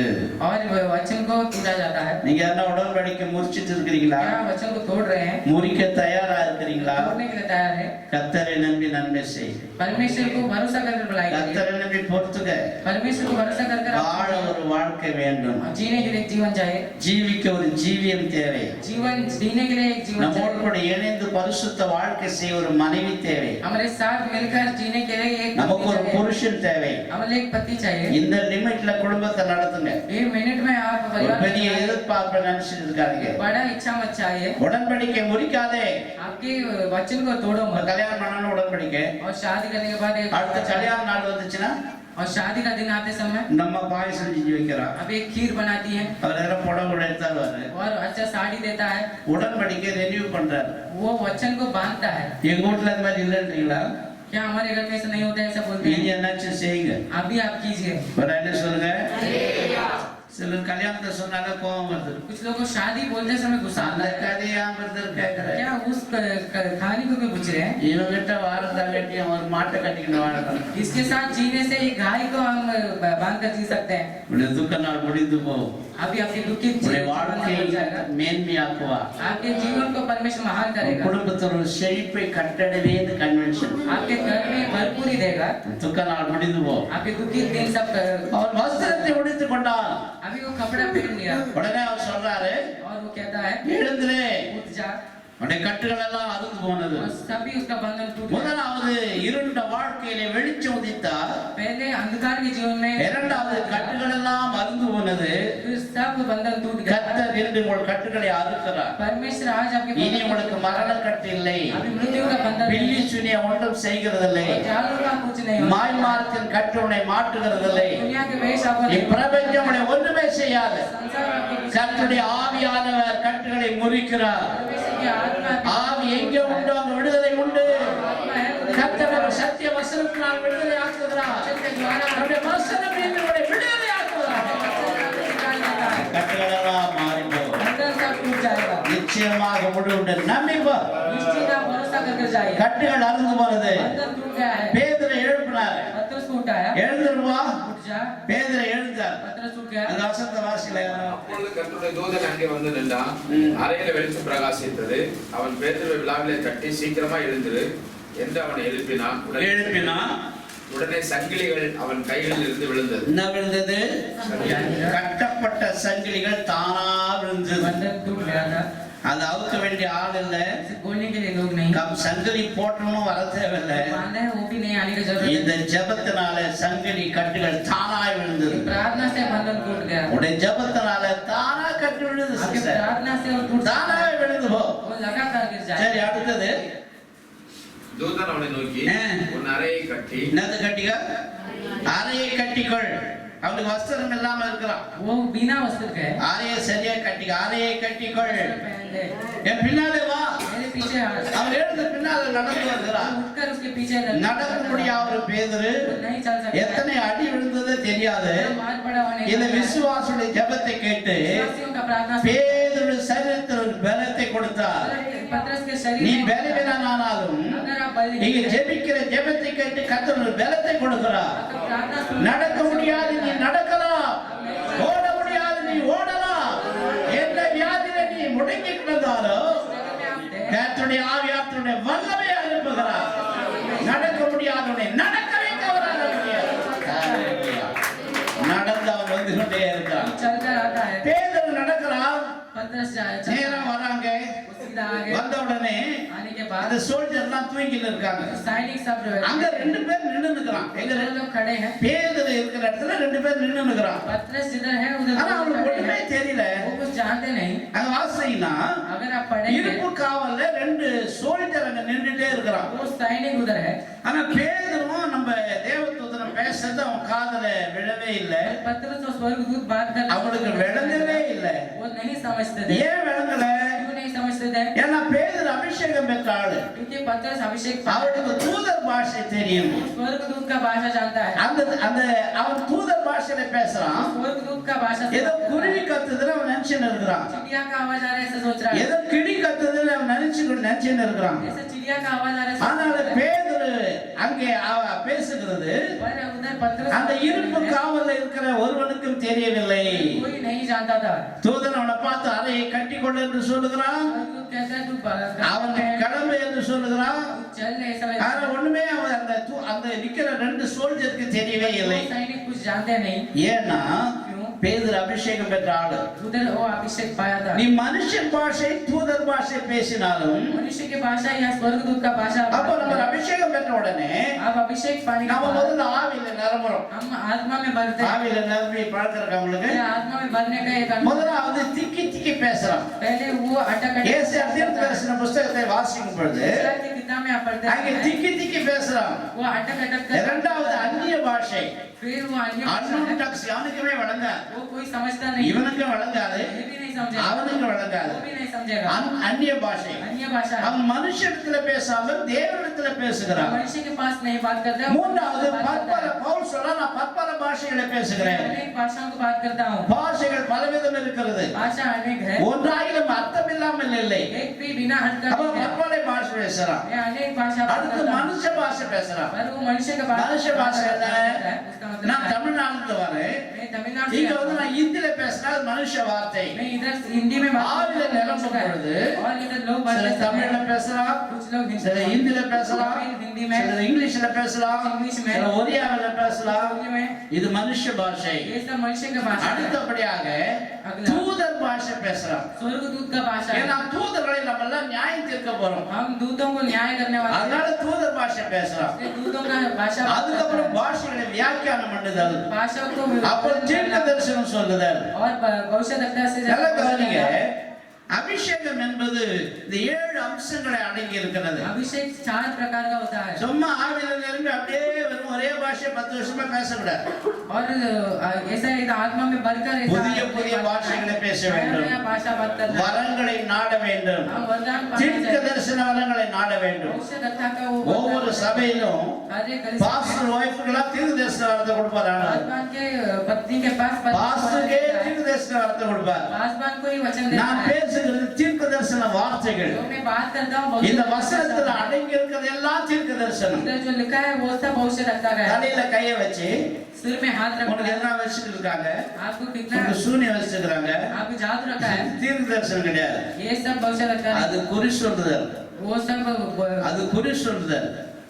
जादू बोलना है நான் இப்பொழுது பேசிக் கொண்டிருக்கிறது अभी मैं जो बोल रहा हूँ வேத வசனமே தீர்க்க தரிசனங்கள் தான். वो वचन सब भविष्य है நான் சொல்லுகிற இந்த பிரசங்கத்துல சொல்லுகிற ஒவ்வொன்றும் தீர்க்க தரிசனம் தான். वो मैं इधर से बोल रहा हूँ सब வெளிச்சம் உண்டாவது என்றால் இருண்ட வாழ்க்கைகளுக்கு வெளிச்சம் வருகிற தீர்க்க தரிசனம் தான். प्रकाश होना ऐसा बोलते समय अंधकार के जीवन में விழுந்து போன வஸ்திரத்தை உடுத்திக் கொண்டால் விழுந்து போன ரட்சிப்பை புதுப்பித்துக் கொள்ள வேண்டும் என்பது தீர்க்க தரிசனம். वो वस्त्र पहन ले ऐसे बोलते समय महिमा को पहन ले उसका अर्थ होता है கட்டுகள் விழுந்தது என்று சொன்னா உனக்கு இருக்கிறதான எல்லா மாயின் கட்டுகளை மாற்றுகிறது தீர்க்க தரிசனம் தான். अंदर टूट गया ऐसे बोलते समय आपके पास रहने वाले सभी समस्या बदल गया है பேதுரு தேவதூதன் நடக்கிறான். पतरस चलाता है பேதுரு கூடவே வராரு. अभी वो उसके पास जाता है ரெண்டு பேரும் நடந்து வராங்க. वो लोग चल रहे हैं டோர் தானா திறந்துருது. और दरवाजा खुल गया அங்க ரெண்டு பேரும் நின்னு நிக்கிறான். तो वो लोग उधर खड़े हैं அவனுக்கு என்ன நடக்குன்னு தெரியல. क्या हो रहा है नहीं जानते அவன் நின்னுனே தூங்குறான்னு நினைக்கிறேன். वो खड़े रहकर सो रहा है சில சோல்ஜர்ல பார்த்தா நின்னுனே தூங்குவாங்க. कुछ सैनिक रुक कर सोते நிறைய हैं। பேர் நீங்க கோயில்ல கூட தூங்குவீங்கல்ல. कुछ लोग ऐसा खलसे में भी நம்முடைய सोते ஆண்டவர் हैं உறங்குகிறதும் இல்லை. हमारा परमेश्वर सोता नहीं சொல்லுங்க, உறங்குகிறதும் இல்லை. உறங்குகிறதுனா தூக்கத்துனா என்ன? सोना सोना मतलब क्या होता है? உறங்கத்துனா என்ன, தூங்கத்துனா என்ன? உறங்கத்துனா உறங்கத்துனா என்ன? நல்ல தூக்கமா? உறங்கத்துனா என்னம்மா? பேச மாட்டீங்களா நீங்க? நான் வேகமா சொல்லுங்க. உறங்கத்துனா என்னப்பா? நல்ல உறங்கத்து. தூங்கத்துனா என்ன? நல்ல தூங்கத்து. நான் சொல்றேன். मैं कहता हूँ உறங்கத்துனா என்னன்னா, सोना मतलब क्या होता है? தூங்கறதுனா வீட்டுல தூங்குறது. सोना मतलब घर पे सोना है। உறங்கறதுனா கோயில்ல தூங்குறது. புரியுதா? தூங்கறதுனா வீட்டுல தூங்குறது. सोना मतलब घर पे सोते हैं। உறங்கறதுனா கோயில்ல தூங்குறது. कलीसिया में सोते हैं उसको कहते हैं। அப்படியே கண்ணை மூடிட்டு இங்க வா வா கூப்பிட்டு வாசலா. इसका कुछ आंखों को बंद कर आ जाए सब बुलाता है। எங்க சபை ஒரு இவ்வளவு ரொம்ப நீளமா இருக்கும், ஒரு 80 அடிக்கு நீளம் இருக்கும். हमारा कलीसिया लंबा है। நான் உட்காந்து கண்ணை திறந்துக்கிறானா மூடிக்கிறான்னு தெரியாது. क्या वो आंखों को बंद किया कि खोला है वो भी नहीं जानता। கொண்டு அங்கிருந்து தலையாடிக்கலாம்.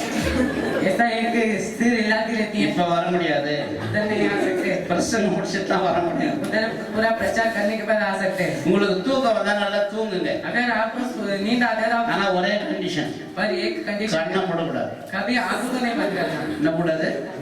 கண்ணை மூடக்கூடாது. आंखों को बंद नहीं करना। ரெண்டாவது கண்டிஷன், तो दूसरा என்ன கூப்பிடக்கூடாது. मुझे कभी बुलाना नहीं।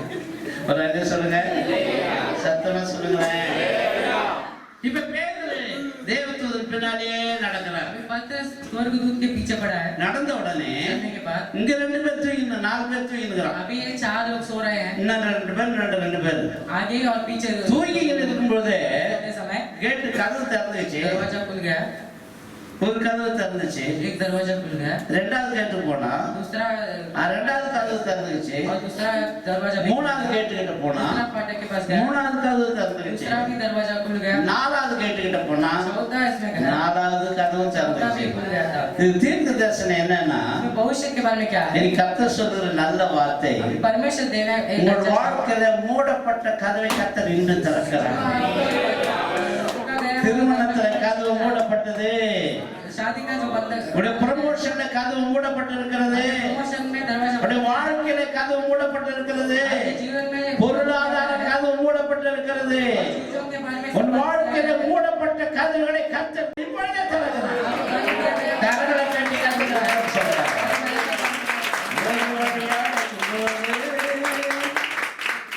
புதுவழி திறந்த தேவா, திறந்த வாசலை என் வாழ்க்கையில் அடைக்காத ஆண்டவர் அல்லோ. எல்லாம் தெரியுமா? கைத்தறி படல ஒரு வழி அடையும் போது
கர்த்தர் இந்த காலை வேளையில சொல்லுகிற தீர்க்க தரிசன வார்த்தை, परमेश्वर आपको भविष्य के बारे में क्या शब्द कहता है? உங்களுக்காக மூடப்பட்ட கதவுகளை திறக்கிறார் ஆண்டவர். आपको बंद किया गया दरवाजा நீங்க परमेश्वर போய் பார்த்தா அங்க திறந்து இருக்கும். आप जाकर देखते समय खुला நாளைக்கு வேலைக்கு போகும்போது உங்களுக்கு திறந்து இருக்கும். आपके स्थान में जाते समय खुला रहेगा। கர்த்தர் உங்களுக்காக மூடப்பட்ட ப்ரமோஷன் ஆனாலும் சரி, வேலையானாலும் சரி, திருமணமானாலும் சரி, வாழ்க்கையானாலும் சரி, பண தட்டுப்பாடானாலும் சரி, டாக்டர் இடத்துல நீ போய் சிக்கி கொண்டிருக்கிற காரியமா இருந்தாலும் சரி, கர்த்தர் இந்த காலை வேளையில உங்களுக்காக மூடப்பட்ட கதவுகளை திறக்க தம்முடைய தூதனை அனுப்புகிறார். दरवाजा को परमेश्वर खोलने के लिए स्वर्गदूत को भेजा है। கர்த்தர் உங்களுக்காக கதவுகளை திறக்கிறார். परमेश्वर आपके लिए दरवाजा खोलता है। கதவை திறந்த வெளியே வந்தாங்க दरवाजा खोलकर बाहर आ அந்த गए சிறைச்சாலைகள் 6ஆம் வசனத்தை வாசிக்கும் போது 14 वचन को पढ़ते समय அங்கே நித்திரை பண்ணி கொண்டிருந்தான் காவல் கதவுகளிலே முன்னிருந்த சிறைச்சாலையை காத்து கொண்டிருந்தார்கள் அப்பொழுது கர்த்தருடைய தூதன் வந்து நின்றார் முதலாவது வெளிச்சம் பிரகாசித்தது இரண்டாவது விழாவில தட்டி சீக்கிரமாய் எழுந்திரு என்று எழுப்பினான் மூன்றாவது சங்கிலிகள் எல்லாம் கைகளிலிருந்து கழன்று விழுந்த போது நாலாவது அவனை தூக்கி உன் அறையை கட்டிக்கொள் என்று சொன்னார் உன் பாதரட்சியை தொடுத்துக்கொள் செருப்பெல்லாம் கழட்டி போயிட்டான் இனி எங்க நம்ம வெளியே போறோம் செருப்புதான் போறோம் எல்லா செப்பலும் கழட்டி போட்டான் चप्पल निकाल दिया இனி எங்க நம்ம போறோம் हम अभी किधर जाने இனி वाले விடுதலை ஆகிறதுக்கே வழி கிடையாது छुटकारा पाने के लिए कुछ இனி मार्ग நான் नहीं। கொலை செய்யத்தான் போறேன் अभी मैं मारा जाने என்னுடைய वाला हूं। சிந்தையின் முடிவுகள் எல்லாம் மாறி போச்சு ये सब निर्णय ஆனால் बदल गया है। கர்த்தர் வந்து சொன்னாரு परमेश्वर आके कहता है ஏண்டா கழட்டி போட்ட क्यों तूने निकाल உனக்கு दिया நடக்க வழி உண்டு चलने के लिए मार्ग வாழ வழி உண்டு இனி நீ ஓட வேண்டிய தூரம் அதிகமே இருக்கிறது உன் ஊழியம் முடிந்து போகவில்லை உன் வாழ்க்கை முடிந்து போகவில்லை புதிய பாதையை கர்த்தர் உனக்கு திறக்கிறார் நீ நடந்தே பார்க்கலாம் கரங்களை கட்டி கர்த்தருக்கு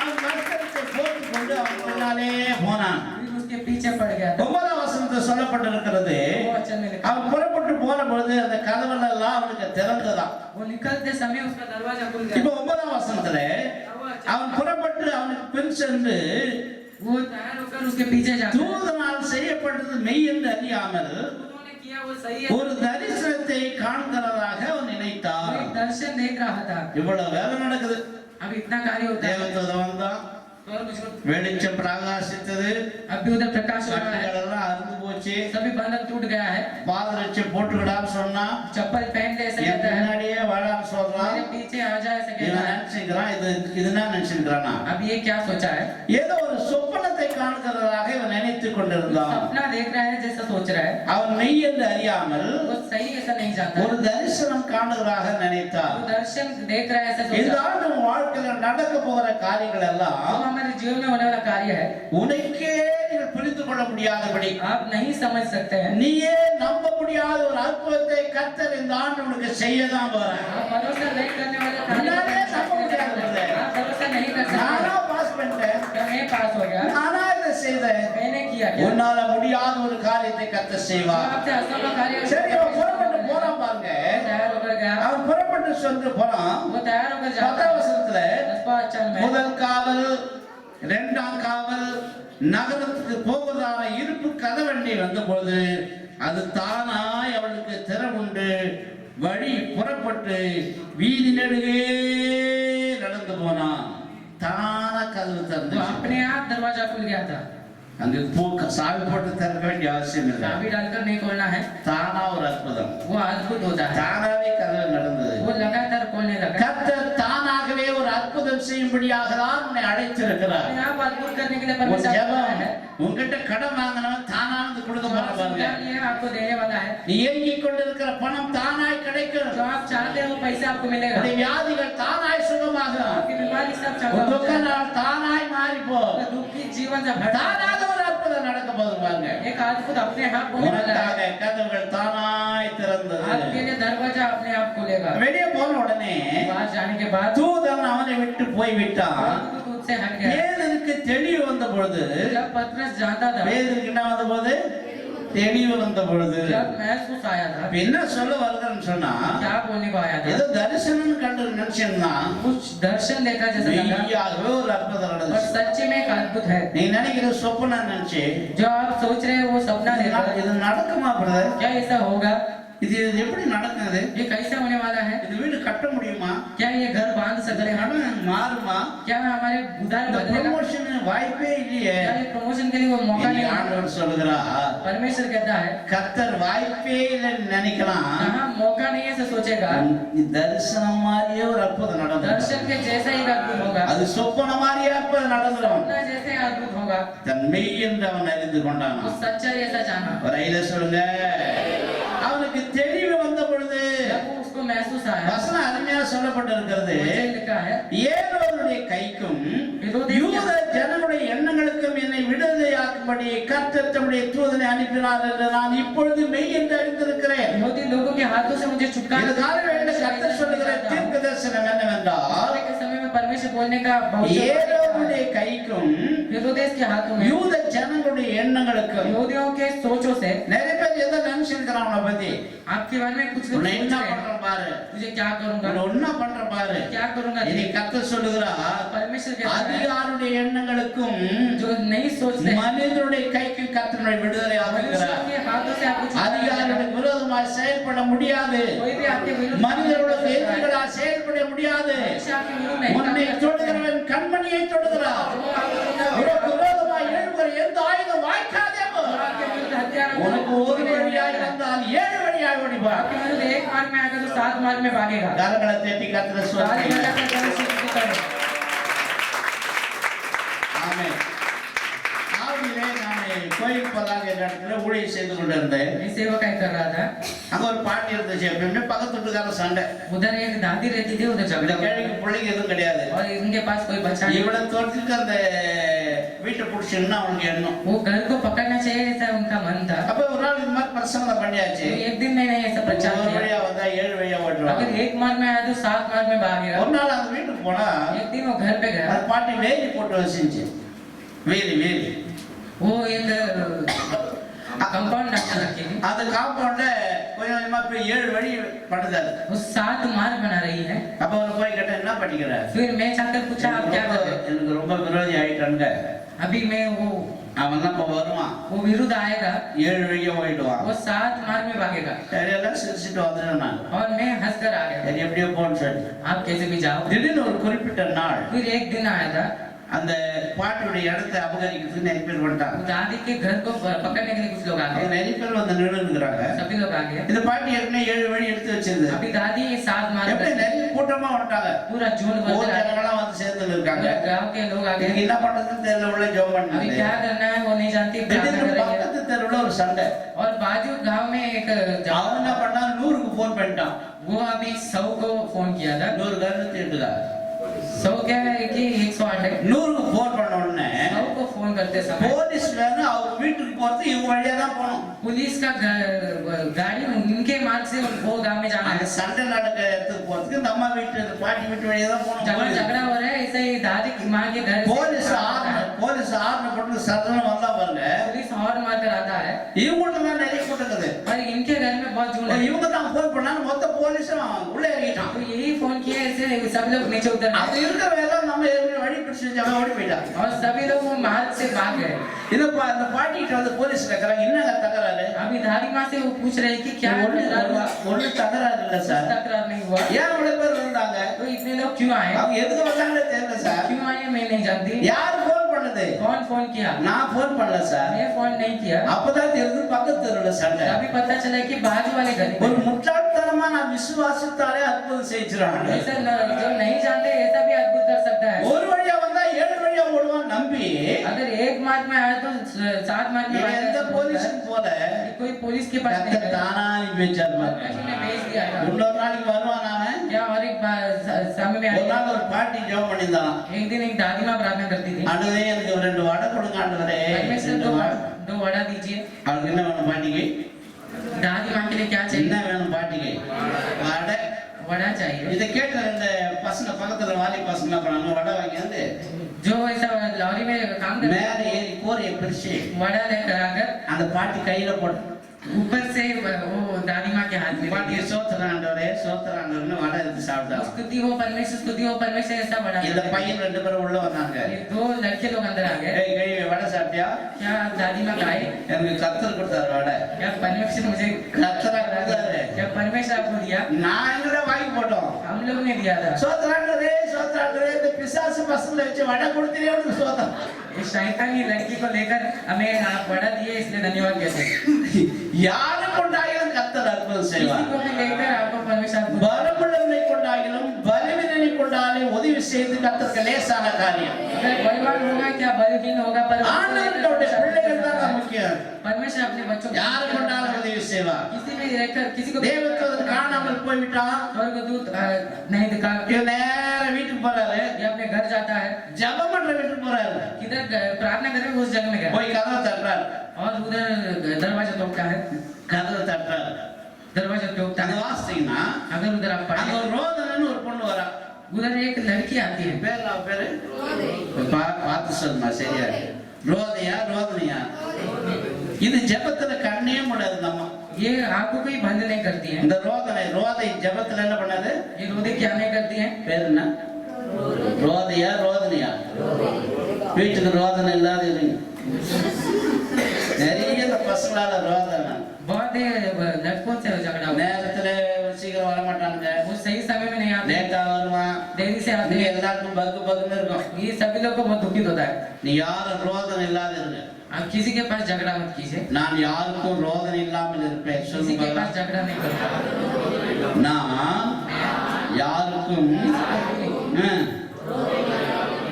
சரி உண்மை சொன்னீங்க நீ ஜாக்கிரதையா आप सच्चाई बोल दिए अभी आप सावधान இப்ப रहना है கதவை தட்டுறான் பேதுரு अभी दरवाजा ठोक रहा है பேதுரு தட்டுறான் पतरस क्या கதவை தட்டுறான் ठोक रहा है உங்களுக்கு சொல்ற தீர்க்கதரிசனம் என்னவென்றா अभी इसको क्या भविष्यवाणी मिला ஜனங்கள் ஜெபம் பண்ணி கொண்டிருக்கிறார்கள் अभी प्रजा प्रार्थना कर रही है பேதுரு கதவை தட்டுகிறார் और पतरस दरवाजा என்ன ப்ராபசி और उधर क्या हो रहा the है answer knocking the door பதில் அவன் கதவை தட்டுகிறது और उत्तर उनके दरवाजे को ठोक रहा है உங்க வாழ்க்கையில கதவை தட்டி கர்த்தர் அற்புதம் செய்ய போறாரு हमेशा आपके जीवन में दरवाजा को ठोक நீ रहा है கதவை மூடி இருந்தா கூட பரவாயில்ல दरवाजा अगर बंद भी करके உன் रखें, பதில் உன் கதவை தட்டு फिर उत्तर आपके दरवाजे को ठोकेगा உன் செல்வம் உன் கதவை தட்டு आपको दरवाजा கர்த்தர் கதவை தட்டி ஒரு அற்புதத்தை செய்ய போறார் हमेशा दरवाजा இந்த ठोक रहा है 2020 இவைகளெல்லாம் உங்களுக்கு நிறைவேறுவதாக 2020 में ऐसा होगा கர்த்தர் கண்டிப்பான அற்புதத்தை செய்வாராக बहुत ज्यादा दुख करेगा கேட்டு கொடுக்க மாட்டான் पूछ कर भी नहीं देता ஜெபம் பண்ணு प्रार्थना करो தானா வந்து கதவை தட்டுறான் वो आपको दरवाजा आके ठोकेगा பிரதர்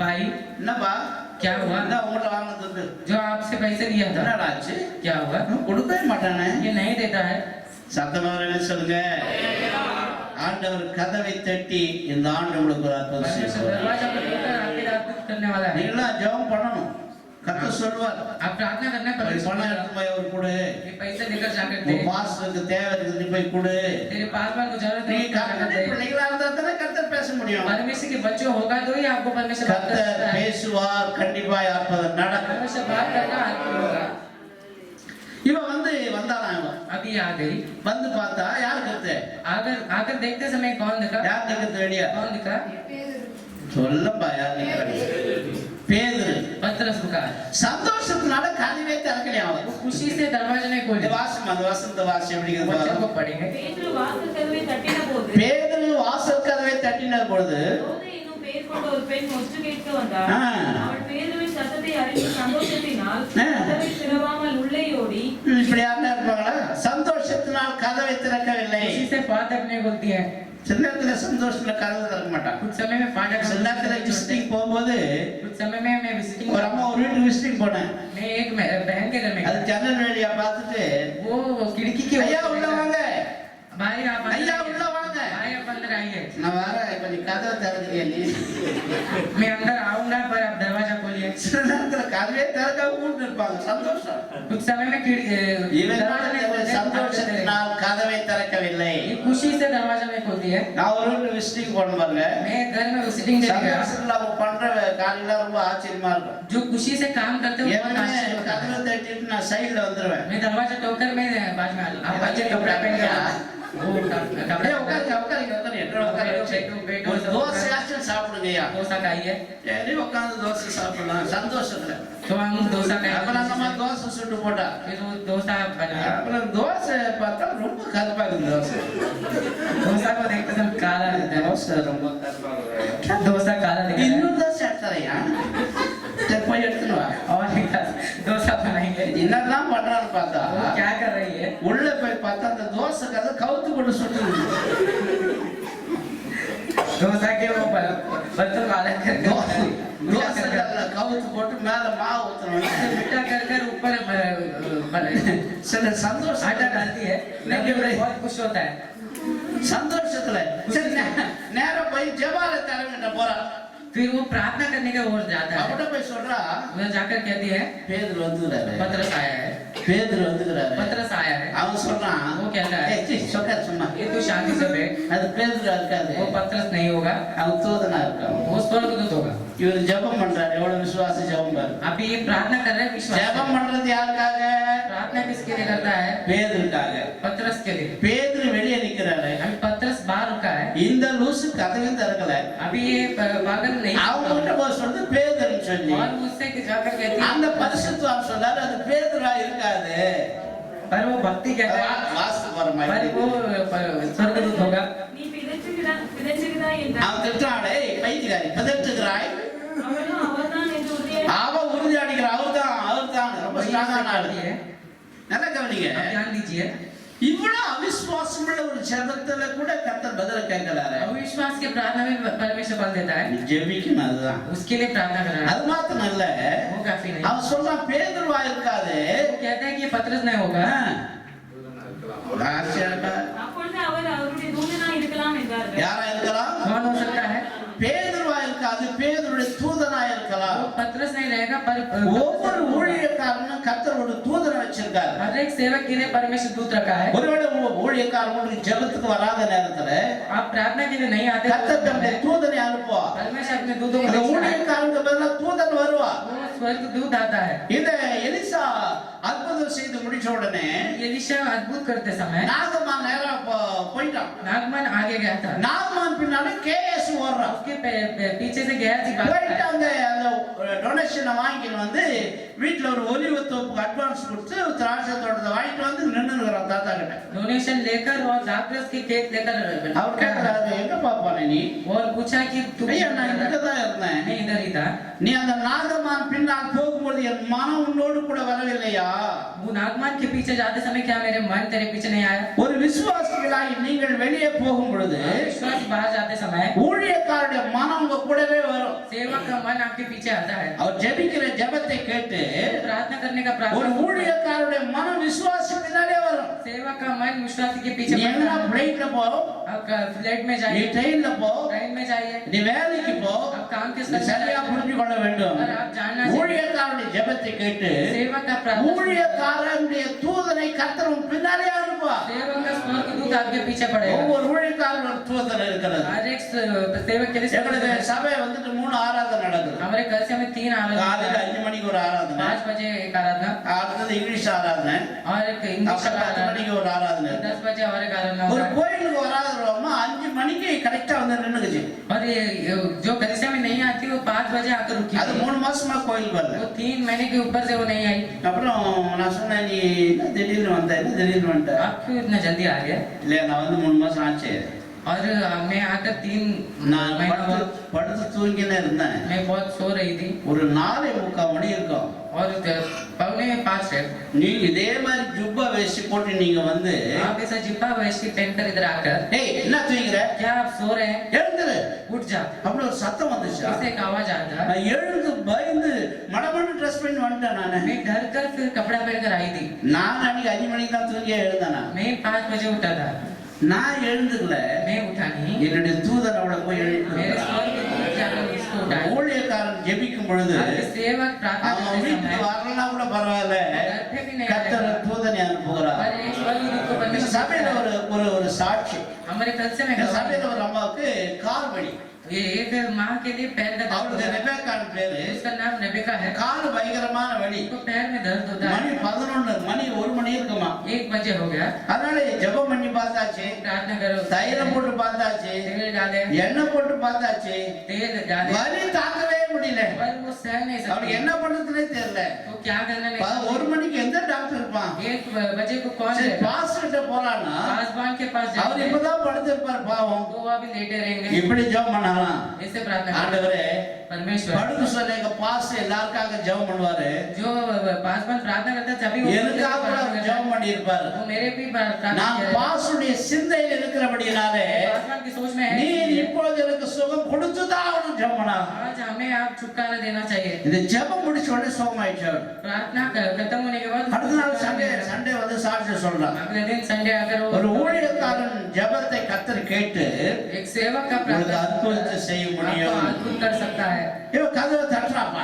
ये दरवाजे ठोक रहा है இப்ப அவன் நேரா எழும்பி வந்து கதவை திறந்துறான். सीधा उतर कर आकर அவன் ஆறுதல் சொல்லிவிட்டு வேற தேசத்துக்கு போயிடுறான். वो शांति देगा दूसरा देश பிரியமான தேவனுடைய பிள்ளைகளே, प्रेमी परमेश्वर के बच्चों அந்த யூதருடைய அந்த ஏரோதுடைய எண்ணம் என்ன, அந்த யூதருடைய சிந்தை என்ன? இவனை கொலை செய்ய வேண்டும் பண்டிகை நாள் என்று சொல்லி. देश और यहूदी लोगों को ये सोच है कि इसको पर्व के दिन ஆனால் இந்த ஆண்டவர் செய்த வேலை என்ன? परमेश्वर का कार्य क्या है யூதருடைய ஏரோதுடைய எண்ணத்துக்கும் யூதருடைய சிட்டத்துக்கும் அவனை விளைக்கலாம். हेरोदेस और यहूदियों के स्मरण நம்ம எல்லாரும் எழுந்திருப்போம். Our address, Sharon of God Church, A Sector, J1 Line, room number 7, 8, Chitta Camp, Trombay, Mumbai, 400088. Our contact number 9867-838407 or 8080-6868